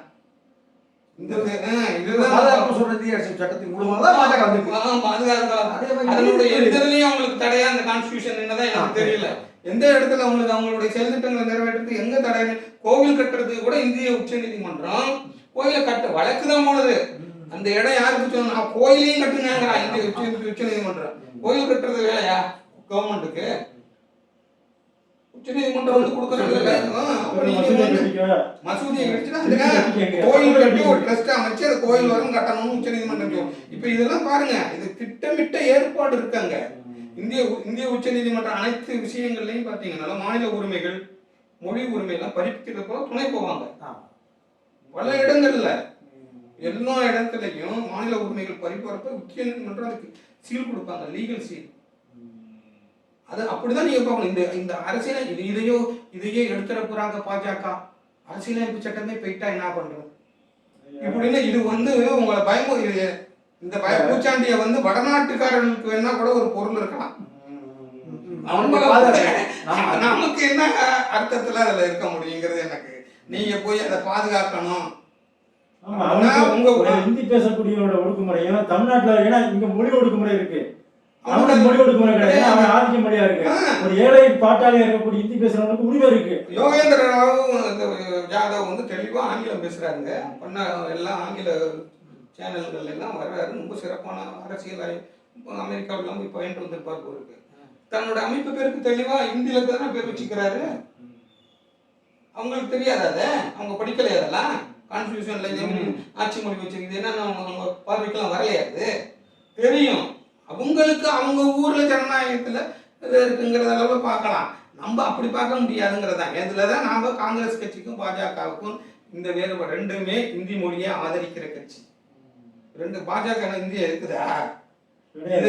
இவங்களை விட இன்னும் சமஸ்கிருதத்தையும் சேர்த்துக்கிட்டு வர்றது. அவங்க சமஸ்கிருதம் கலந்த இந்தி இருக்கணுங்கிறது கான்ஸ்டிடியூஷன். காங்கிரஸ் கட்சி இவன் இன்னும் சுத்தமாவே சமஸ்கிருத வடிவத்தாலான மொழியாவே சமஸ்கிருதத்தையே இந்தியா மாற்றணுங்கிறது தான். மற்றபடி இவங்களுக்கு எந்த மக்களுடைய மொழி உரிமை எல்லாம் பாஜக வந்து ரெண்டும் அது மொழியில ரெண்டு பேரும் ஒண்ணுதான். மொழி ஒடுக்குமுறைனா ரெண்டு பேரும் ஒண்ணுதான் நினைக்கிறான். இன ஒடுக்குமுறையிலையும் ஒன்னாதான் நிற்பான். அதனால இது ரெண்டு வேறுபாடு காட்டுறது வந்து இந்த வெளியே பார்த்துக்கிட்டு இருக்க கூடாது. ஜனநாயகம்ங்கிறது அப்படி இல்லை. இனங்களுக்கு இடையில் சமத்துவம் இருக்கணும். நான் சொல்லுவது இனங்களுக்கு இடையில் சமத்துவம் வந்த பிறகுதான் நீங்க ஜனநாயகம் வந்து உண்மை பொருளுக்கு ஒரு மக்களாட்சிங்கிறது. நான் இப்போ ஒரு உதாரணத்தின் மூலமா அதை சொல்ல விரும்புகிறேன். இப்போ கேரளா இருக்கு, தமிழ்நாடு இருக்கு. இப்படி சொல்றீங்களே ஒரு உதாரணம்னு நீங்க கூட நினைக்கலாம். ஆனா கேரளா ஒரு மாநில இதா இருக்கு, மாநில அரசு, இந்திய அரசியல் அமைப்பு. தமிழ்நாடு ஒரு மாநில அரசு. இப்ப நாளைக்கு கேரளாங்கிற மாநில அரசு இல்ல, ஆனா அங்க உள்ள சட்டமன்ற தொகுதிகள்லாம் அப்படியே இருக்கு. ரெண்டும் சேர்ந்த ஏதோ ஒரு பேர்ல ஒரு மாநில ஏதோ ஒரு ஆட்சி வருதுன்னு வச்சுங்க. இந்த ஆட்சி அப்படி ஒரு மாநிலம் உருவானா அந்த மாநிலத்தினுடைய ஆட்சியில யாரு இருப்பா? இப்ப கேரள மக்களுக்கு ஜனநாயகமா? ஜனநாயகம். இப்ப அவங்களுக்கு தேர்தல் இருக்கு, வாக்கு உரிமை எல்லாம் இருக்கு, சட்டமன்றம் எல்லாம் இருக்கு, சட்டமன்ற உறுப்பினர் தொகுதி எல்லாம் இருக்கு. ஜனநாயகம் அது. அதனால நாங்க திராவிடம் கேட்கிறோம். ஆந்திரா சேர்த்துல இப்ப நீங்க இந்த இடத்துல பாத்தீங்கன்னா இப்ப தேர்தல் நடக்கிறதுனாலே ஜனநாயகம்னு பேசுறாங்க. அப்ப மலையாளி என்ன சொல்லுவாங்க, நாங்க கேன போயிட்டா எங்க ஆட்சி போயிடுதுன்னு கேட்பாங்க. அதே போலதான் இப்ப நீங்க வச்சிருக்கிற இந்திய அரசியலமைப்பு சட்டத்தின் வழியாக உருவாக்கின அரசியல் நிர்ணய சபையும் இந்த மீதிதான் உருவாக்குனது. உங்களுடைய தனி இதெல்லாம் அங்கீகரிக்கல. அது புரியுதுங்களா? அவங்க அந்த அடிப்படையில் அதே போலதான் இப்ப நடத்துற தேர்தலும். இந்த தேர்தலில் நீங்க அங்க போய் என்ன பங்கெடுத்துக்கிட்டாலும் உங்களுடைய உரிமை பெருப்பை நீங்க தடுக்க முடியாது. புரியுதுங்களா? இந்த சிக்கலை நீங்க ஜனநாயகம்னா இங்க சமத்துவம் இருக்கணும்.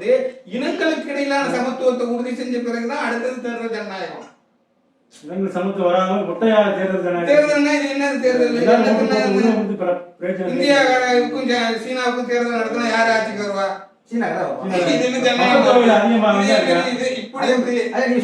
தேர்தல்னாலே ஒண்ணு என்ன, இந்த தேர்தல் திருவிழா பாக்குற கூட்டம். இவங்களுக்கு அரசியல்னா என்ன, உரிமைகள் என்ன, எந்த மக்களுக்கு எந்த உரிமைகளுக்காக நம்ம அரசியல்ங்கிறதே தெரியாம, இதனாலதான் இந்த பாஜக எதிர்ப்புன்னா நம்ம உடனே அவங்க வைக்கிற கோஷங்களை நம்ம நம்மளுடைய தனிப்பட்ட ஒடுக்குமுறைகள்ல இருந்து தான் நம்ம பாக்குறோம். பாஜக நம்ம யாரையும் தமிழ்நாட்டில் ஏற்றுக்கொள்ளவே இல்லை. என்னமோ இல்லை, நம்ம பாஜக பூச்சாண்டியே நம்ம ஊர்ல வந்து காட்டுறோம். நீ பாஜக பூச்சாண்டி இந்தி பூச்சாண்டியும் ஒண்ணுதான், நம்மளுக்கு ரெண்டும் ஒண்ணுதான். இதுல ஒண்ணு நம்ம ஒண்ணும் பேர் இல்ல, தனியா இவனை மட்டும்தான் எனக்கு என்ன வேறுபாடு இருக்குங்கிறத நான் கேட்கிறேன். இன்னொரு சொல்லுறீங்க, அந்த இந்தி தொடர்பாக பேசுறதால கேட்டோம்னா, நீதிமன்ற மொழியாக ராஜஸ்தானின் இந்தி மொழி ஆக்கிட்டாங்க, அதே மாதிரி தமிழாக்குன்றாங்க. இது வந்து இப்படி தமிழ் ஆக்குவாங்களா வாய்ப்பு இருக்காங்க? இது ஒரு முக்கியமான கேள்வி. நீங்க ராஜஸ்தான்ல இருக்கு, உத்தரப்பிரதேசத்துல இருக்குங்கிறதெல்லாம், ராஜஸ்தான் வந்து ராஜஸ்தானிங்கிற ஒரு மொழி இருந்திருக்கு. ஆனா அந்த மொழி வந்து இன்னைக்கு நடைமுறையில் அந்த மொழியை வந்து இல்லாமலாக்கி ஹிந்தி தான். அந்த மொழியை வந்து வீடுகளில் பேசுறது, அதாவது ராஜஸ்தான் ஹிந்தி அப்படின்னு இருக்கும். ராஜஸ்தானி மொழி சொற்களை பெரும்பான்மையா வைத்திருக்கிற இந்தி மொழிங்கிறது தான். அதாவது இந்தி மொழி எல்லாமே ஒரே ஒவ்வொரு ஊர்லயும் ஒவ்வொரு தேசியங்களை அழிச்சு இந்த மொழி, ராஜஸ்தானிங்கிற மொழி அழிஞ்சு அந்த அதனால அவங்க ஹிந்திங்கிறது அங்க இருக்கு. அதான் அந்த அவங்க ஹிந்தி மொழி கான்ஸ்டியூஷன்ல என்னன்னா, நீங்க ஹிந்தி மொழி அல்லது மாநில மொழி. நீங்க இப்ப ஹிந்தி மொழியை தமிழ்நாட்டுல உயர்நீதிமன்ற மொழியானா உடனே நேரம் அதெல்லாம் உண்டு. ஆனா உங்களுக்கு நீங்க பாருங்க, கான்ஸ்டிடியூஷன்ல சொல்லப்பட்டிருக்கிற ஒரு காங்கிரஸ்ல இந்திய ஆட்சியாளர் யாருக்குமே நிதிஷ்குமார் என்ன கேட்கிறாரு முதலமைச்சர் ஸ்டாலினை பார்த்து, உங்களுக்கு என்ன ஹிந்தி இவர் என்ன சொல்லியிருக்கணும்? என்ன சிரிச்சுட்டு வர்றாரு. அந்த ஆளு எந்த தொழில கேட்கிறாங்க? அவங்க வீட்டுல ஒட்டு நடத்துறது போல, ஏதோ நம்ம இந்திக்காரங்க வீட்டுல ஒட்டு கொடுத்தம் நடத்திட்டு இருக்கிறது போல அந்த துணி அவங்களுடைய அவங்களுக்கு எல்லாம் மொழி உரிமை எதுவுமே கிடையாது. அவங்களுக்கு அந்த அவங்க மொழியே தொலைச்சவங்க, அவங்களுக்கு மொழி உரிமை எல்லாம் பற்றி எந்த அறிவும் கிடையாது. அந்த அங்க உள்ள ஹிந்தி இந்த காங்கிரஸ் பாஜக தெளிவான ஆதிக்க மொழி மனப்பான்மை. அவங்களுக்கு இதை ஏன் செயல்படுத்த விட மாட்டாங்க? இந்த மொழி வளர்ந்துரும். இந்த மொழி வளர்ந்தா என்ன ஆகும்? இப்ப உயர்நீதிமன்றம் அப்ப எல்லாரும் தமிழ் தெரியாதவங்க உயர்நீதிமன்றத்துல வந்து வழக்கறிஞரா இருக்க முடியாது. அப்ப தமிழ் கட்டாயம் தெரிய வேண்டிய மொழி ஆயிடும். இப்ப தமிழ் தெரிஞ்சா தமிழ் வழியா நீங்க உரிமைகளை தெரிஞ்சுக்குவீங்க. உரிமைகள் தெரிஞ்சேன்னா உரிமை தெரிகிற ஒரு கூட்டமா நீங்க வளர்றது வந்து அவனுக்கு ஆபத்தாக்கு. அப்ப உங்களுக்கு பேருக்கு ஒரு ஒரு கூட்டாட்சி நாடுனா அங்க அந்த பேருக்கு உங்களுக்கு கொடுத்துடணும்னு பேருக்கு எழுதி வச்சுக்கிறது, அதுலயே இக்கு வச்சிடுறது. இப்படிலாம் பண்ணி அப்படிலாம் பண்ணாதான் நீ அதுக்கு கொடுப்பேன், அதை கடைசி வரும். இது வெக்கமா இல்ல? உங்களுக்கு அதை அமல்படுத்த விட மாட்டேங்கிறான் பாருங்க. உச்ச நீதிமன்றமும் இதுல வேலை. இதெல்லாம் இந்த இடம் தான் நீங்க வந்து அவங்க இத கான்ஸ்டிடியூஷனை நீ தான் புனிதப்படுத்துற. கான்ஸ்டிடியூஷன் சொல்லிருக்கலாம், செய்யணும்ல. நீங்க எங்கேயுமே உங்க உரிமைன்னு வர்றப்ப இந்த கான்ஸ்டிடியூஷன்ல கொடுத்திருக்க உரிமையை கூட அவங்க மறுக்க மாட்டாங்க. இப்ப காவிரியில திருப்பாயம் வந்த பிறகு திருப்பாயத்தினுடைய தீர்ப்பு வந்த பிறகு அமல்படுத்துறதுக்கு ஒரு வாரியத்தை அமைக்கணும் அப்படிங்கிறது அந்த சட்டத்திலே இருக்கு. அந்த சட்டத்தின்படியான அந்த ஒரு அமைப்பை உருவாக்கணும்னு நம்ம எல்லாம் போராடணும். பல நாட்கள் திமுக கூட அந்த நடுவர் அரசுல போய் பங்கெடுத்தாலும் அதற்கு முயற்சி எடுக்கல. நம்ம அதெல்லாம் பார்த்தோம். இதில் கவனிக்க வேண்டியது என்னன்னா, இந்திய அரசாங்கம் உச்ச நீதிமன்றத்தில் தாக்கல் பண்ண உறுதியுரை, ஆணை உறுதியுரையில் என்ன சொன்னாங்க, இது நாடாளுமன்றம் செய்யணும், எங்களுக்கு வேலை நேரம். இது இந்திய ஜனநாயக முறைங்கிறது பார்லிமெண்டரி டெமோக்ரஸி, நாடாளுமன்றம் அதை மறைச்சிட்டு இது இன்னும் பாராளுமன்றம் தனக்கு தானே சட்டம் ஏற்றிக்கிறது போல. பாராளுமன்றத்தில் சட்டம் யார் ஏற்றுவா? அந்த அரசாங்கமா இருக்கிறவங்க தானே பாராளுமன்றம். இதையெல்லாம் மறைச்சிட்டு அவங்க ஒரு அஃபிடவிட்டே போடுறான். உச்ச நீதிமன்றத்துல வெட்கமே இல்லாம ஒரு அஃபிடவிட்டை இந்திய அரசாங்கம் தாக்கல் பண்ணாங்க. எனக்குள்ள வேலை இல்லைன்னு. இதுதான் அவன் சட்டத்தை மதிக்கிறது. உங்க சட்டத்தை அதான் 356 தான் நம்மளுக்கு தெரியும். நீங்க உங்களோட உரிமை எல்லாம் எங்க வருதோ அப்ப எல்லாம் அதை வந்து அவன் தான் போட்டு மிதிப்பான். உரிமை பறிப்பு வர்றப்ப அந்த சட்டத்தை மீறுவதும் அவமதிக்கிறதும் அவன் தான். புரியுதுங்களா? ஏற்கனவே அவன் உரிமைகள் மற்றதுன்னா அதை அப்படியே நம்மள்ட்ட ஐயோ அது வேதம். நீங்க அது வந்து இங்க உள்ள பெரிய இங்க சில இடதுகள்லாம் இருக்கு, அதெல்லாம் கான்ஸ்டியூஷன் நம்ம இல்லை.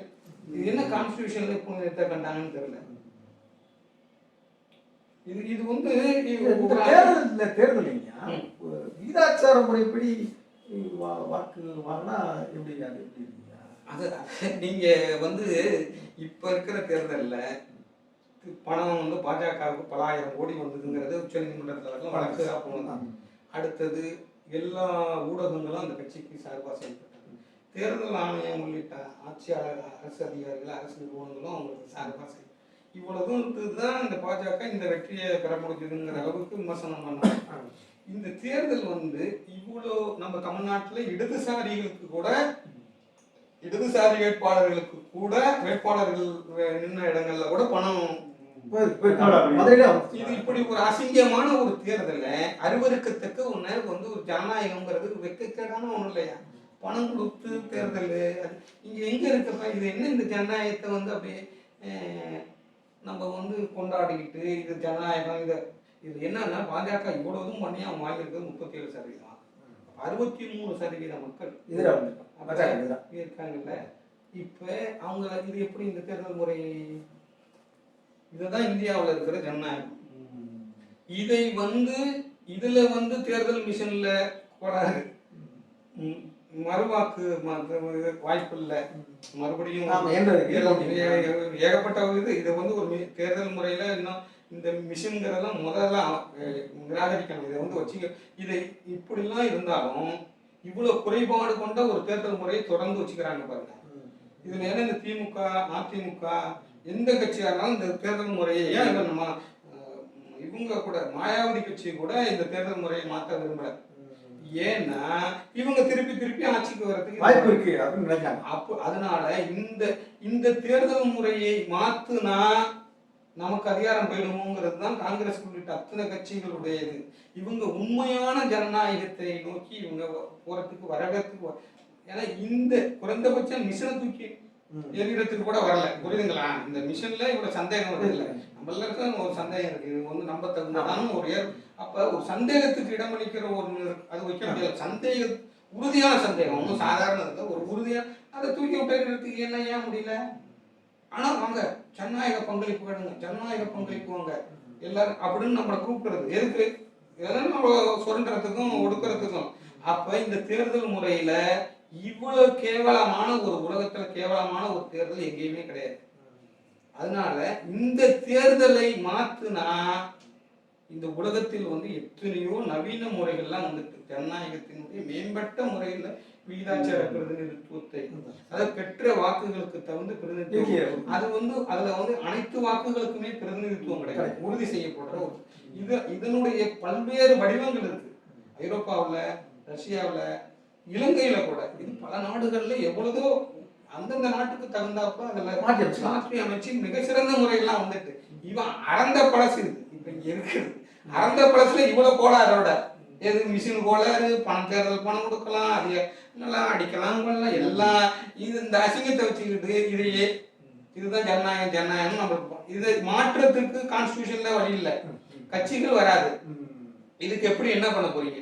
இப்ப பாஜக பாசிசம் பூச்சாண்டி காட்டுறாங்கல்ல, இப்ப இந்த தேர்தல் முறையை மாத்தினாலே விகிதாச்சார பிரதிநிதித்துவம் வந்தாலே ஆட்சி வரவே முடியாது.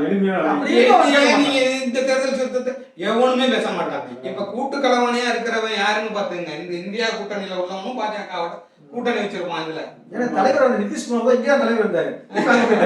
இல்ல நீங்க எல்லாருமே இந்த முறையை மாத்துறதுக்கு ஒத்துக்க மாட்டான். இப்ப இவங்க அப்பதான் நீங்க தெரிஞ்சுக்கலாம் எப்படி காங்கிரஸுக்கும் பாஜகவுக்கும் சில அடிப்படையான விஷயங்கள்ல கூட்டணி உண்டோ, அதே போல இந்த தேர்தல் முறையிலையும் இது தொடர்றதுலயும் அவங்களுக்கு கூட்டணி தான். இதை மாற்றுறதுக்கு நீங்க என்ன ஏற்பாடு இருக்கு? நீங்க நாடாளுமன்றம் தான் பண்ணணும். நாடாளுமன்றத்தை எந்த கட்சி செய்ய போறீங்க? இது எப்படி ஒரு முறையா இருக்க முடியும்? நீங்க இன்னைக்கு ஒரு நாடாளுமன்றத்தினுடைய தொகுதியில சில நாட்டு மக்கள் தொகையை விட அதிகம். ஒரு நாடாளுமன்ற தொகுதி சென்னை மக்கள் தொகையெல்லாம் எடுத்தீங்கன்னா மாலத்தீவு மக்கள் தொகையெல்லாம் தாண்டி. ஆனா அங்க தோத்தவன் பெற வாக்கு இருக்குல்ல, அவன் வாக்கே வந்து ஒரு நாட்டு மக்கள் தொகையெல்லாம் சின்ன நாட்டு மக்கள் தொகை தாண்டிடும் தோத்தவங்க பெற்ற வாக்கே. ஆனா இவ்வளோ இது இருந்தாலும் அந்த வாக்குகளுக்கெல்லாம் மரியாதை இருக்காது. ஏதோ ஒருத்தவங்க முன்னாடி வந்துட்டாங்க 100 ஓட்டுல 10 ஓட்டுல ஏதோ ஓட்டப்பந்தயம் வச்சது போல. இது இந்த நெறிய உள்ள ஒரு தேர்தல் முறை இதை மாத்துறதுக்கு, ஏன்னா உண்மை ஜனநாயகத்துக்கு வந்துட முடியாது. இந்த இந்த அரசியலமைப்பு சட்டத்துக்கு இந்த இப்ப இருக்கிற முறையில கூட உங்களுக்கு ஒரு சில வாய்ப்புகள் இருக்குங்களா, அது கூட கிடைக்காம பண்றதுதான் இந்த தேர்தல். அதனால இதை மாற்ற மாட்டான். அதனாலதான் நீங்க உண்மையான ஜனநாயகம் அல்லது மக்களாட்சியை நோக்கி ஒரு தப்படி கூட நடக்காது. ஒரு தப்படி கூட இது இருக்காது. 50 என்னவோ அதே தான் அங்கேயே தான் நிற்கிறாங்க. ஆனா நம்ம தான் ஜனநாயக பண்பு, ஜனநாயகத்தை பாதுகாக்கணும், ஜனநாயகத்தை பாதுகாக்கணும், இதெல்லாம் செய்யணும். இப்ப தமிழ்நாட்டு அரசியலுக்கு வருவோம். இப்ப தமிழ்நாட்டுல வந்து நம்ம தமிழ் தேசியம் பேசுறோம். இப்ப நாம் தமிழர் கட்சி வந்து ஒரு 8 விழுக்காடு வாங்கியிருக்கு. இப்ப என்னன்னா எனக்கு இன்னொரு சந்தேகம் என்னன்னா, அது ஒரு தேர்தல் அரசியலாக பேசிட்டோம், அது ஒன்றும் சாதிக்க முடியாது. இப்போ திமுகவுக்கு எதிராக ஏற்கனவே இருந்தது அதிமுக தான். இப்போ அந்த காலத்தில் வந்து என்ன பண்ணுறாங்கன்னா பாரதிய ஜனதாவை உட்கார வைப்பதற்கான முயற்சி நடக்கிறதாக இப்போ பேசப்பட்டு வருகிறது. அப்போ போட்டியை வந்து பாரதிய ஜனதாவுக்கு திமுக மாற்றிவிட்டால் நாம் தமிழரை வந்து காலி பண்ணிடலாம் அப்படிங்கிற ஒரு சிந்தனை போக்கு வளர்ந்துருக்கு. இது நீங்கள் எப்படி பார்க்குறீங்க? இதில் நம்ம எப்படின்னா, நம்ம தேர்தல் அரசியலில் போய் ஒன்றும் உரிமை அரசியல்லேருந்து பார்க்குறப்ப நம்ம தேர்தல் அரசியல் வந்து தேர்தல் அதில் வந்து நம்ம வந்து பெரிய அளவில் நமக்கு நம்பிக்கை இல்லை. அதில் ஒன்றும் போய் என்ன பண்ணிட முடியுங்கிறது. அதனால நம்ம தேர்தல் அரசியலில் தமிழ் தேசியர்கள் பங்கெடுக்கல. நானும் எனக்கு தேர்தல் உடன்பாடு இல்லை, தேர்தல் வாக்கு பங்கெடுக்க நம்ம. ஆனால் இதில் என்ன, இந்த தேர்தலில் நாம் தமிழர் வந்து அவங்க ஒரு 10% வாக்கு நெருங்கிட்டாங்க. கிட்டத்தட்ட 8.5%, 35 லட்சம் வாக்குங்கிறது 35 லட்சம் வாக்கு. அதுவும் அந்த 35 லட்சம் வாக்குகளும் பணம் கொடுக்கப்படலை. இளைஞர்களுடைய ஓட்டு அரசியலை பார்க்குறாங்க, அரசியலை கவனிக்கிறாங்க. மற்றும் யூடியூப் போன்ற சமூக ஊடகங்கள் வழியாக நடக்கிற நம்ம தமிழ்நாட்டில் நடக்கிற அரசியல் விவாதங்களை கூர்மையாக கவனிக்கிற ஒரு அரசியல் பயில்றவங்க அல்லது அரசியலை தெரிந்து கொள்கிற ஒரு இளைஞர்கள் கூட்டம், படித்தவர்கள் வந்து இந்த கட்சிக்குங்கிறது தான் இவங்களுக்கெல்லாம் ஒரு அச்சுறுத்தலை கொடுக்குது. இப்போ இந்த இந்த நாம் தமிழர் வந்து இந்திய அரசியலமைப்பு சட்டத்திற்கு உட்பட்டு ஒரு மாநில அரசாங்கத்தை நடத்துகிற ஒரு கட்சியாக வரணும் அப்படிங்கிறது அவங்களுடைய இலக்கு. அது தமிழ் தேசிய நோக்கம் இல்லை, தமிழ் தேசியருடைய நோக்கம் அதாக இருக்க முடியாது, அது கிடையாது. அதனால ஆனால் அவங்க தேர்தல் அரசியலில் பங்கெடுக்கிறாங்க, நம்ம அதை வந்து பார்க்குறோம்.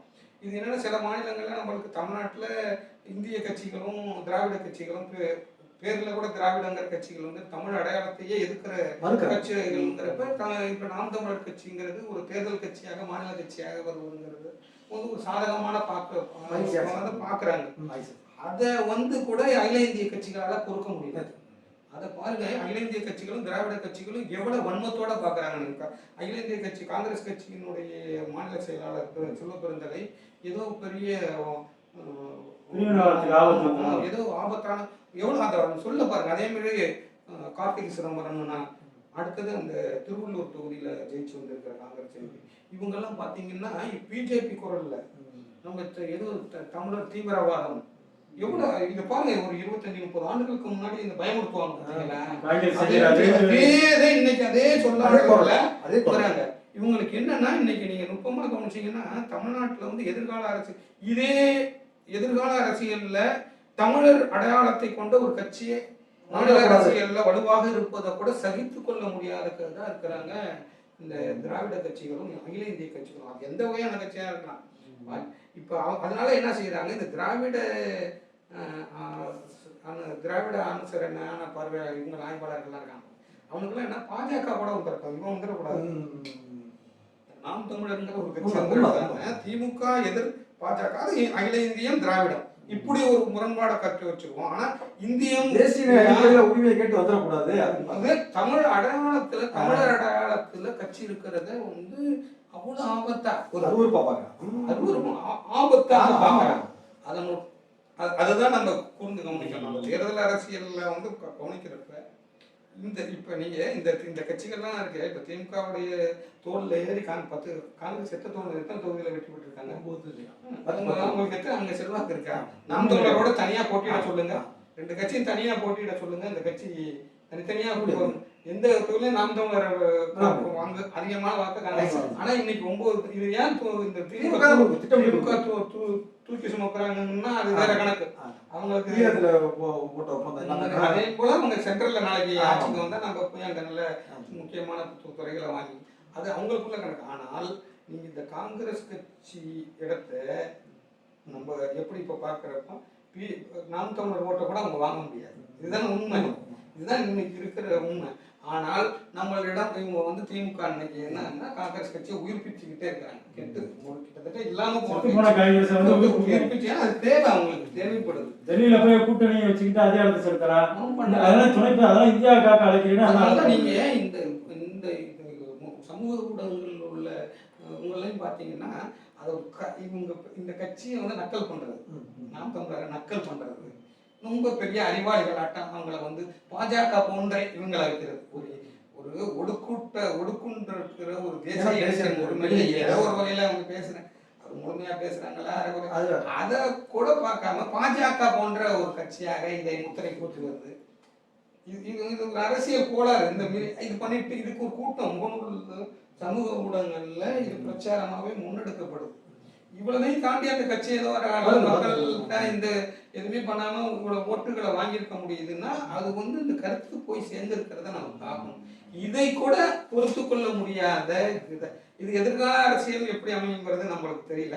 ஆனா இது இந்த வளர்ச்சியை அவங்களால சகித்து கொள்ள முடியலைங்கிற எதிரிகள் எப்படி பார்க்கறாங்கன்னு திராவிட இந்திய அரசியல் கட்சிகளும் பார்க்கறது. அதனாலதான் நீங்க அண்ணாமலை தோல்வியை வந்து பயங்கரமா கொண்டாடுறது, அது ஏதோ பயங்கரமான அண்ணாமலைக்கு என்ன செல்வாக்கு இருக்குதுன்னு நமக்கு இருந்து பாஜக. ஆனா அதை வீழ்த்தினதையே மிகப்பெரிய இதா காட்டி அப்ப இதுல என்ன தெரியுது, தமிழ்நாட்டுல பாஜக வேணும் திமுக வர்சஸ் பாஜக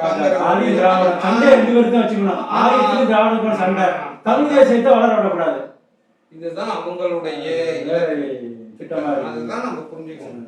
சரி, ஏன் கொஸ்டின் தமிழ் தேசிய நோக்கில் இந்த தேர்தலில் நம்ம வந்து பார்க்கறது வேற. ஆனா இருந்தாலும் சீமானுடைய பெற்ற வாக்கு வந்து ஒரு உள்ளபடியே தமிழ் தேசிய உரிமையில் கேட்கறது ஒரு சிறிய அளவு மகிழ்ச்சியா இருக்கு நமக்கு. ஆனா இதே தமிழ் தேசிய உரிமையை விடுதலை கேட்டுக்கிட்டு இருந்த தேவை போன்ற ஆட்கள்லாம் சீமான் மீது ஒரு வன்மமான பேச்சு பேசுறதுக்கு என்ன காரணம், என்ன ஏன்? அதாவது ஒரு காலகட்டத்துல இவர் ஒரு பெரிய 91, 94 காலகட்டத்துல இவங்கெல்லாம் வராங்க, தமிழ் தேசிய கருத்தியலை வந்து பேசுறாங்க, தமிழ் தேசிய விடுதலை, இறையாண்மை எல்லாம் பேசினாங்க.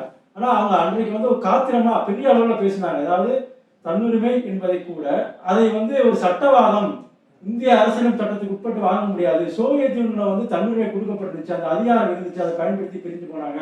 இந்திய அரசியல் சொன்ன மாதிரி இந்திய அரசியல் சட்டத்துல வந்து எதுவுமே கிடையாது, நம்ம வந்து போராடி தேர்தலுக்கு வெளியே இருந்து தான் போராட முடியும், தேர்தல் களத்தில் நின்று நான் போராடி என்னோட உரிமையை பெற முடியாதுன்னு பேசியவர் தான் தோழர் தியாகு அவர்கள்.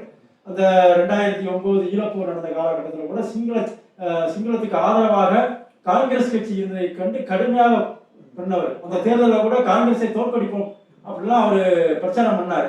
ஆனால் நீங்க அவரோட வளர்ச்சி என்பது அதோட நின்று போச்சு தான் நினைக்கிறேன். 2009 வரைக்கும் திராவிடத்தை ஏற்றுக்கொண்ட ஒரு தமிழ் தேசியவாதியாக வந்தார்.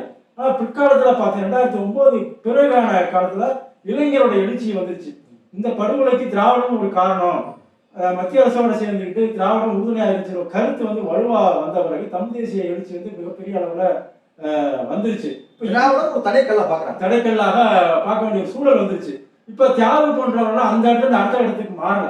இப்ப என்னன்னா திராவிடம் தான் தமிழ் தேசியத்தோட உருத்திரு வடிவம் தியாகு சொல்றாருல்ல. இப்ப அவரு அடுத்த இடத்துல எங்க வந்துட்டாரு, பெரியார சொன்னாரு. பெரியாரே தமிழ் தேசிய தந்தை அப்படிங்கிற கட்டத்துக்கு பேசினாரு. பெரியாருடைய பங்களிப்புகள் இதை பத்தி பேசினார். திராவிடம் என்றால் பெண்ணடிமை தனத்தை ஒழிப்பது, சாதியை ஒழிப்பது, மூடநம்பிக்கை ஒழிப்பது, தமிழ வடவரை எதிர்ப்பது அப்படி ஒரு விளக்கம்லாம் கொடுத்துட்டு வந்தாரு. இப்ப இதே விளக்கத்தை வந்து ஏன் திமுகவுக்கு கொடுப்ப தயாராகுது? இப்ப அவர் திமுக ஆதரிக்கிறேன்னு நான் சொல்றேன். நீங்க திமுக ஆதரிக்கல, திமுக எதிர்த்து தான், ஏன்னா உங்களை பெரியார் கொள்கை வலிமை போனவர்கள் அப்படின்னு பேசின தியாகு இன்னைக்கு இந்தியா கூட்டணியை ஆதரிச்சுக்கிட்டு சட்டவாதத்துக்குள்ள போய் நிக்கிறாரு. அப்ப அவங்களுக்கு என்னன்னா இயக்கத்தை நிக்க முடியல. 2009 பிறகு அப்டேட் ஆகல. தியாகு வந்து வளர்ச்சி பெறல. திராவிடர் வந்து ஒரு உடன்பாடுகளின் தொகுப்பு மூட்டைங்கிறது தெளிவாகி போச்சு. இப்ப இந்த தொகுப்பு மூட்டையில போய் இந்த அழுக்கு மூட்டை போய் சேர்ந்துருச்சு அப்படின்னு நான் பார்க்க மாட்டேன். தியாகு வந்து ஒரு அழுக்கு மூட்டை தான் நான் சொல்லுவேன். ஏன்னா நீங்க வந்து ஆமா என்னன்னா நீங்க வந்து அடுத்த இடத்தை நோக்கி நீங்க போயிருக்கணுமா இல்லையா? நீங்க வந்து வரலாறு சொல்லிக் கொடுத்தீங்க, காங்கிரசும் எதிரி, பாரதிய ஜனதாவும் எதிரி அப்படின்னு சொல்லி கொடுத்த நீங்களே போய் நான் போய் விசிறு பிரசாரத்துக்கு ஓட்டு கேட்டு நிக்கிறேன்னு சொல்றது எந்த விதத்துல? அப்ப உங்களுக்கு வந்து ஒரு போராமா கால் பண்ணிடுச்சு நாம் தமிழர் மேல. நாம் தமிழர் மேல நமக்கு வேறுபாடு உண்டு. தேர்தல் அரசியல் ஈடுபடுவது குறித்தா இருக்கட்டும், அவருடைய இலக்கு நோக்கி இதெல்லாம் நமக்கு வேறுபாடு உண்டு. அதனால அடிப்படையிலே வந்து திராவிடருக்கு வந்து மொழி இன உரிமை சார்ந்த அரசியல் கைவிட்டுட்டாங்க. பொதுவா எந்த யார் பேசுறா? யாருமே பேசுறது கிடையாது. இந்தியாவுக்காக அழைக்கிறேன்னு சொல்லும் போது யார் தியாகு கோவம் வர மாட்டேங்குது. ஸ்டாலின் பக்கம் பக்கமா விளம்பரம் கொடுத்தாருல. நீ இந்தியாவை எடுத்து இயக்கம் பண்ண ஆளு, நீங்க வந்து என்ன பண்றீங்க, ஆதரிக்கணும்னு சொல்லி தேர்தலில் பிரச்சாரம் பண்றீங்க. அப்ப முழுக்க உங்களுக்கு அந்த கட்டத்தை விட்டு தாண்டி அவங்க வந்து ஏதோ ஒரு வகையில வந்து சார்ந்து போயிட்டாங்க, திராவிடத்தோட சார்ந்து நிற்கிறாங்க. அதே போல இந்தியாவோட சேர்ந்து நிற்கிறாங்க. காங்கிரஸ் எதிரி சொல்லிட்டு நீங்க வந்து முதல் குற்றவாளி வந்து ராஜபக்சே சொன்னீங்க, இரண்டாவது குற்றவாளி சோனியா காந்தி சொன்னீங்க. இப்ப சோனியா காந்தி தான் முதல் குற்றவாளியை பின்னாடி பார்த்துக்குவோம், ரெண்டாவது குற்றவாளி முதல் குற்றவாளி அப்புறம் பார்த்துட்டு இப்ப அதெல்லாம் அவங்க ஓட்டு கேட்டு போவோம். அது வேற விஷயங்க. நம்ம உரிமையை பேசுவாங்க. ஒவ்வொன்றுக்கும் ஒவ்வொரு யுக்தி இருக்குங்க. இன்னைக்கான உத்தி எதுன்னா காங்கிரஸ் ஆதரிக்கு தான் உத்தின்னு பேசுறாரு. அப்ப நாளைக்கு திருப்பி இந்த கட்சியெல்லாம் வந்து இல்ல நான் எனக்கு ஒரு சின்ன சந்தேகம். பாஜக தொடர்ச்சி தேர்தல் நிற்க போகுது. பாஜக தேர்தல் நிற்க போதில்ல, இல்ல காலியாக தொடர்ச்சியா தேர்தல் நிற்க போகுது. இப்போ தொடர்ச்சியா பாஜக எதிர்ப்புள்ளி எடுக்கிறப்ப அப்படியே பேசிட்டு இருக்கப்ப திமுக போய் ஐக்கியம் ஆயிடுவாங்க, திமுகவுடைய ஒரு தமிழ் தேசிய விங்கா மாறிடுவாங்களோன்னு ஒரு எண்ணம் வருதுங்க. அது மாறி நிறைய இருக்குங்க, மாறிட்டாங்க. அதான் உண்மை. இந்த இடத்துல நம்ம என்னன்னா உரிமை அரசியல் தேர்தல் அரசியலையும் நம்ம மாறினா உரிமை அரசியல்ல இலக்கா இருக்கிறவங்களுக்கு தேர்தல் அரசியல்ல வர்றது எல்லாம் அதுல வர்ற முடிவை கண்டுலாம் அஞ்ச மாட்டாங்க. அதுல வந்து நம்ம உரிமை அரசியலுக்கு பாதகமா எப்படி இருக்கு அப்படிங்கிற அளவுல பார்ப்பாங்களே தவிர அதை கண்டு சோர்ந்து போறதோ அதை கண்ட மகிழ்ச்சி அடையலாம் இடம் கொடுக்கணும். இப்ப கடந்த இந்த 1950 நடந்திருக்க தேர்தல் அரசியலை நீங்க கவனிச்சீங்கன்னா நம்ம வந்து தமிழர்கள் 2 மிகப்பெரிய இழப்புகளை சந்திச்சிருக்கோம். தமிழினம், தமிழ் தேசிய இனம். ஒண்ணு வந்து நம்முடைய கணிசமான நிலப்பரப்புகளை மற்ற திராவிட மாநிலங்கள்கிட்ட இழந்திருக்கோம். அதாவது கேரளா, கர்நாடகா, ஆந்திராவில் இழந்தது தெரியும், கேரளாவில் இழந்திருக்கோம், கர்நாடகாவில் இழந்திருக்கோம். கேரளாவில் இழந்தது முக்கியமான நீராதாரம். மாப்போசி மட்டும்தான் பேசியிருக்கிறார். அந்த நீராதாரம் இடம் அது இருந்துன்னா இன்னைக்கு நம்மளுக்கு 550 டிஎம்சி தண்ணி உறுதிப்பட்டிருக்கும். இந்தியாவில் உள்ள தென்னிந்திய மாநிலங்கள்லேயே நீர் ஆதாரம் இல்லாத ஒரே மாநிலம் நம்ம தான். அது காரணம் என்னன்னா இந்த காங்கிரஸ் கட்சி நம்முடைய இடத்தை தேவைக்குளம் நீர்மேடை எடுத்து கேரளாட்ட கொடுத்து, அதே போன்று நம்மளுடைய இனத்தை சார்ந்த நம்ம தமிழ் பெருமொழி மக்கள் பல தேசிய வெவ்வேறு தேசிய அந்த மாநில மக்களாகவே நம்ம உறவுகளை இழந்திருக்கிறோம். இப்போ இது ஒரு பெரிய நம்ம இன்னைக்கு நீருக்கு தண்ணீருக்கு எல்லா பிற மாநிலங்கள்கிட்ட கெஞ்சி அவன்கிட்ட ஒவ்வொரு முறையும் ஒவ்வொரு சாகுபடி நடத்தி ஓய்ந்து போற அளவுக்கு பண்ணியிருக்கான். இது வந்து மிகப்பெரிய ஒரு உரிமை பறிப்பா நம்ம யாருமே பார்க்கவே இல்லை. இது மிகப்பெரிய அநீதி இழைக்கப்பட்ட இடம். இதை காங்கிரஸ் தான் செஞ்சான், காங்கிரஸ்காரன் தான் செஞ்சிருக்கான் பாருங்க. அதே இந்த பெரிய இது நேரு தானங்க இந்த இடத்தை கொடுத்தது. நேரு என்ன காமராஜ் இது எடுத்து கொடுத்துருக்காங்க. நம்ம தாயகம் 2 எம்எல்ஏ ஜெயிச்சு வந்திருக்காங்க தேவிகுளம் தென்மேட்டில். பெரும்பான்மை அவங்க பெரும்பான்மை இதை கூட ஏற்றுக்கல பாருங்க. காங்கிரஸ் மக்கள் தொகையில பெரும்பான்மை தமிழர்கள். அந்த தாயகத்தை எடுத்து அவங்க கேரளாட்ட கொடுத்துருக்காங்க. நமக்கு தண்ணி இல்லாம பண்ணிருக்காங்க. அப்ப திட்டம் அடுத்தது நீங்க மிகப்பெரிய ஒரு கொடூரம் வந்து நம்ம கண்ணு முன்னாடி நம்ம இனம் வந்து உலகத்துல இனப்படுகொலையை சந்தித்து ஈழத்தில் ஒரு தனியான அரசு அமைக்க போற அளவுக்கு தன்னுடைய சுயமுயற்சியால தன்னுடைய தன்முயற்சியால அந்த இனம் ஒரு படையை கட்டி தன்னுடைய இறையாண்மை மீட்டு ஆட்சி தன்னுடைய அரசை அமைக்க போற இடத்துல இருந்த நிலையில அது அது அது அந்த இனம் ஒரு இனப்படுகொலைக்கு உள்ளாக்கப்பட்டு அழித்தொழிக்கப்பட்டது. இதை நம்ம கவனிக்கணும். இந்த ரெண்டும் வந்து இந்த அதுவும் நீங்க சொன்னது போல அதுவும் காங்கிரஸ் அது திராவிடத்தினுடைய துணையோட நடத்திருக்கிறாங்க. அது நீங்க சரியா சொன்னீங்க. ஏன்னா ராஜபக்சே சொல்றாரு, நாங்க வந்து கிளிநொச்சியோட போற முடிச்சுட்டோம்னு சொன்னோம். மேல இந்தியாவில் சொல்லிச்சு இல்லை, நீங்க உள்ளி வைக்கல போய் இந்த இனத்தையும் முடிச்சாதான் அவங்களுக்கு வந்து இனத்தை அதாவது விடுதலை புலிகளை அழிக்கணும்னா ஒரு இனப்படுகொலையை நடந்தா பரவாயில்ல அப்படின்னு இந்தியாவில் கொடுத்துச்சு அப்படின்னு சொல்லுவாங்க. அப்படி நடத்தி முடிச்சிருக்கிறாங்க. இப்படி ஒரு 2 மிகப்பெரிய ஒரு இழப்பை நம்ம இந்த தேர்தல் அரசியல் காலத்துல தான் நம்ம சந்திச்சோம். இதுல இருந்து தான் நீங்க உரிமை அரசியலை பார்க்கணும். இந்த அரசியல்ல பாத்தீங்கன்னா இந்த தேர்தல் திருவிழாலாம் நம்மளுக்கு வந்து எவ்வளவு ஒரு பொருளற்ற ஒண்ணுங்கிறது நீங்க தெரிய வரணும். இதுல வந்து இப்ப இன்னும் ஒரு 10 அல்லது 25 ஆண்டுகளுக்கு அடுத்து நம்ம தமிழராக ஒரு தேசிய இனமே இல்லாமலும் அளித்திடக்கூடிய திட்டங்கள் இருக்கும். இந்த இந்திய அரசியல்வாதி அதுக்கான ஆதார் கார்டு எல்லாமே பண்ணிட்டு திட்டமிட்ட ஒரு இந்த இடத்துல நீங்க உரிமை அரசியலை தெளிவா புரிஞ்சுக்காம இந்த தேர்தல் திருவிழா அரசியலையே பொருளற்ற இதுல பேசிக்கிட்டு இதுல அப்படி இப்படின்ட்டு இந்த கணக்கெல்லாம் பேசிக்கிட்டு என்னத்தை நம்ம செஞ்சிட போறோம். சொன்ன மாதிரி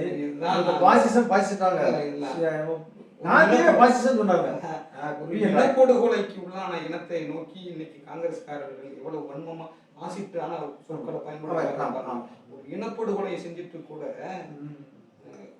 தமிழ்நாட்டுல அவங்க எல்லாம் துணிந்து வந்து நம்மள்கிட்ட தேர்தல் நின்று வாக்கு பெற்று அவங்க போராட்டம் அதுக்கு திமுக துணை புரியுது. ஆமா, நம்ம இதை நீங்க கவனிக்கணும். இதுதான் நம்மளுடைய அரசியல். இதுல நீங்க மற்றவங்க எல்லாம் எப்படி பாக்குறாங்கிறது நம்மளுக்கு தேவை. நம்ம இதுதான் இப்படிதான். அப்ப நம்ம இந்த இப்ப நம்மள்கிட்ட நம்ம மீது நடந்த உரிமை பறிப்பு, நம்ம மீது நடந்த ஒரு இன அழிப்பு, இன படுகொலை, இதை வந்து கவனத்தில் எடுத்துதான் அடுத்த அரசியலை நம்ம முன்னெடுக்கணுமே தவிர இந்த தேர்தலில் வெற்றி பெறது போறது வர இதையெல்லாம் கண்டுகிட்டு இந்த அரசியல்ல நம்மளுக்கு அதுல எல்லாம் நம்மளுக்கு அந்த அரசியல் பயனற்றது. என்ன கேட்டா அதுல போய் இதுல பெரிய ஆராய்ச்சி பண்ணிக்கிட்டுலாம் இருக்கிறாங்க. நம்மளுடையது உரிமை சார்ந்த அரசியல், தமிழினத்தினுடைய உரிமை சார்ந்த அரசியலை தான் நம்ம பார்க்குறோம். அந்த வகையில பார்க்கணும்.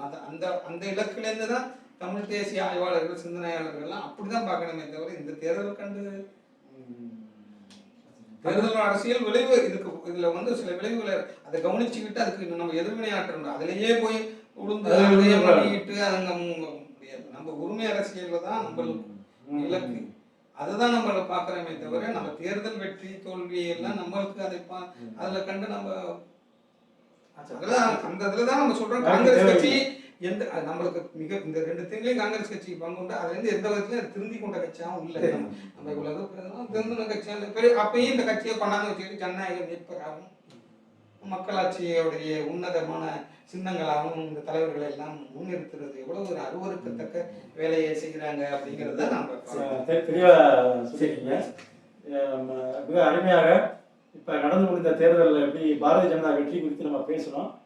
தமிழ் தேசிய நோக்கில வந்து தமிழர்களோட உரிமைகளை வந்து இதுல எப்படி பெற முடியுமா அப்படிங்கிற விவாதத்தை வந்து நம்ம நடத்துனதுல வந்து அவங்க வந்து முடியாது அப்படிங்கிற விஷயத்த வந்து கரிகாலன் சொன்னாரு.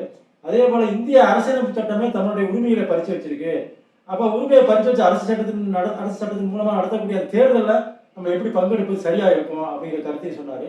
ஆனால் பொதுவாக நான் எப்படி இதை பார்க்கறேன்னா 2ஆம் உலகப் போர் காலகட்டத்தில் பார்த்தீங்கன்னா ஒரு பெரிய முரண்பாடு வந்துச்சு, ஏகாதிபத்திய நாடுகளுக்கும் முரண்பாடு வந்துச்சு. அப்போ ஹிட்லரு முசோலினி எல்லாம் சேர்ந்துக்கிட்டு லண்டன் மேலே வந்து குண்டு போட போன போது அப்போ வந்து இந்தியர்கள் வந்து இந்த போராட்டத்துக்கு கூப்பிட்டாங்க. லண்டன் உங்களுக்கு நான் விடுதலை தரேன் அப்படின்னு சொல்லி சொல்லும்போது காந்தி சொன்னார், நான் வந்து உங்கள் போராட்டத்துக்கு ஒத்துழைப்பு தரேன், ஆனால் எங்களுக்கு நீங்கள் முதல்ல விடுதலை கொடுக்குறதா அக்ரிமெண்ட்டில் ஒப்பந்தம் போட்டீங்கன்னா நான் தரேன்னு சொன்னார். அப்படி ஒரு நெருக்கடியை வந்து வெள்ளைக்காரர்கள் மீது ஒரு காந்தி அன்றைக்கு கொடுத்து முயற்சி பண்ணார். அப்படி போன்ற ஒரு நெருக்கடியை கூட இன்றைக்கு காங்கிரஸுக்கு வந்து இவங்க தரலாம், திமுகவோ மற்ற இடதுசாரி இயக்கங்களோ. ஏன்னா அரசியல் அமைப்பு சட்டம் என்பது முழுக்க முழுக்க வந்து தேசிய அடிமைமொழி சட்டமாக இருக்கின்ற காரணத்தால் சட்டத்தை மாற்றுவதற்கு காங்கிரஸ் கட்சி இடதுசாரி கட்சி எல்லாம் வந்து ஒத்துழைப்பு கொடுத்துருக்கணும் அவங்க. ஏன்னா இப்போ மோடியோட நெருக்கடியை வச்சு பண்ணியிருக்கணும், அவங்க அதை செய்ய தவறிட்டாங்க.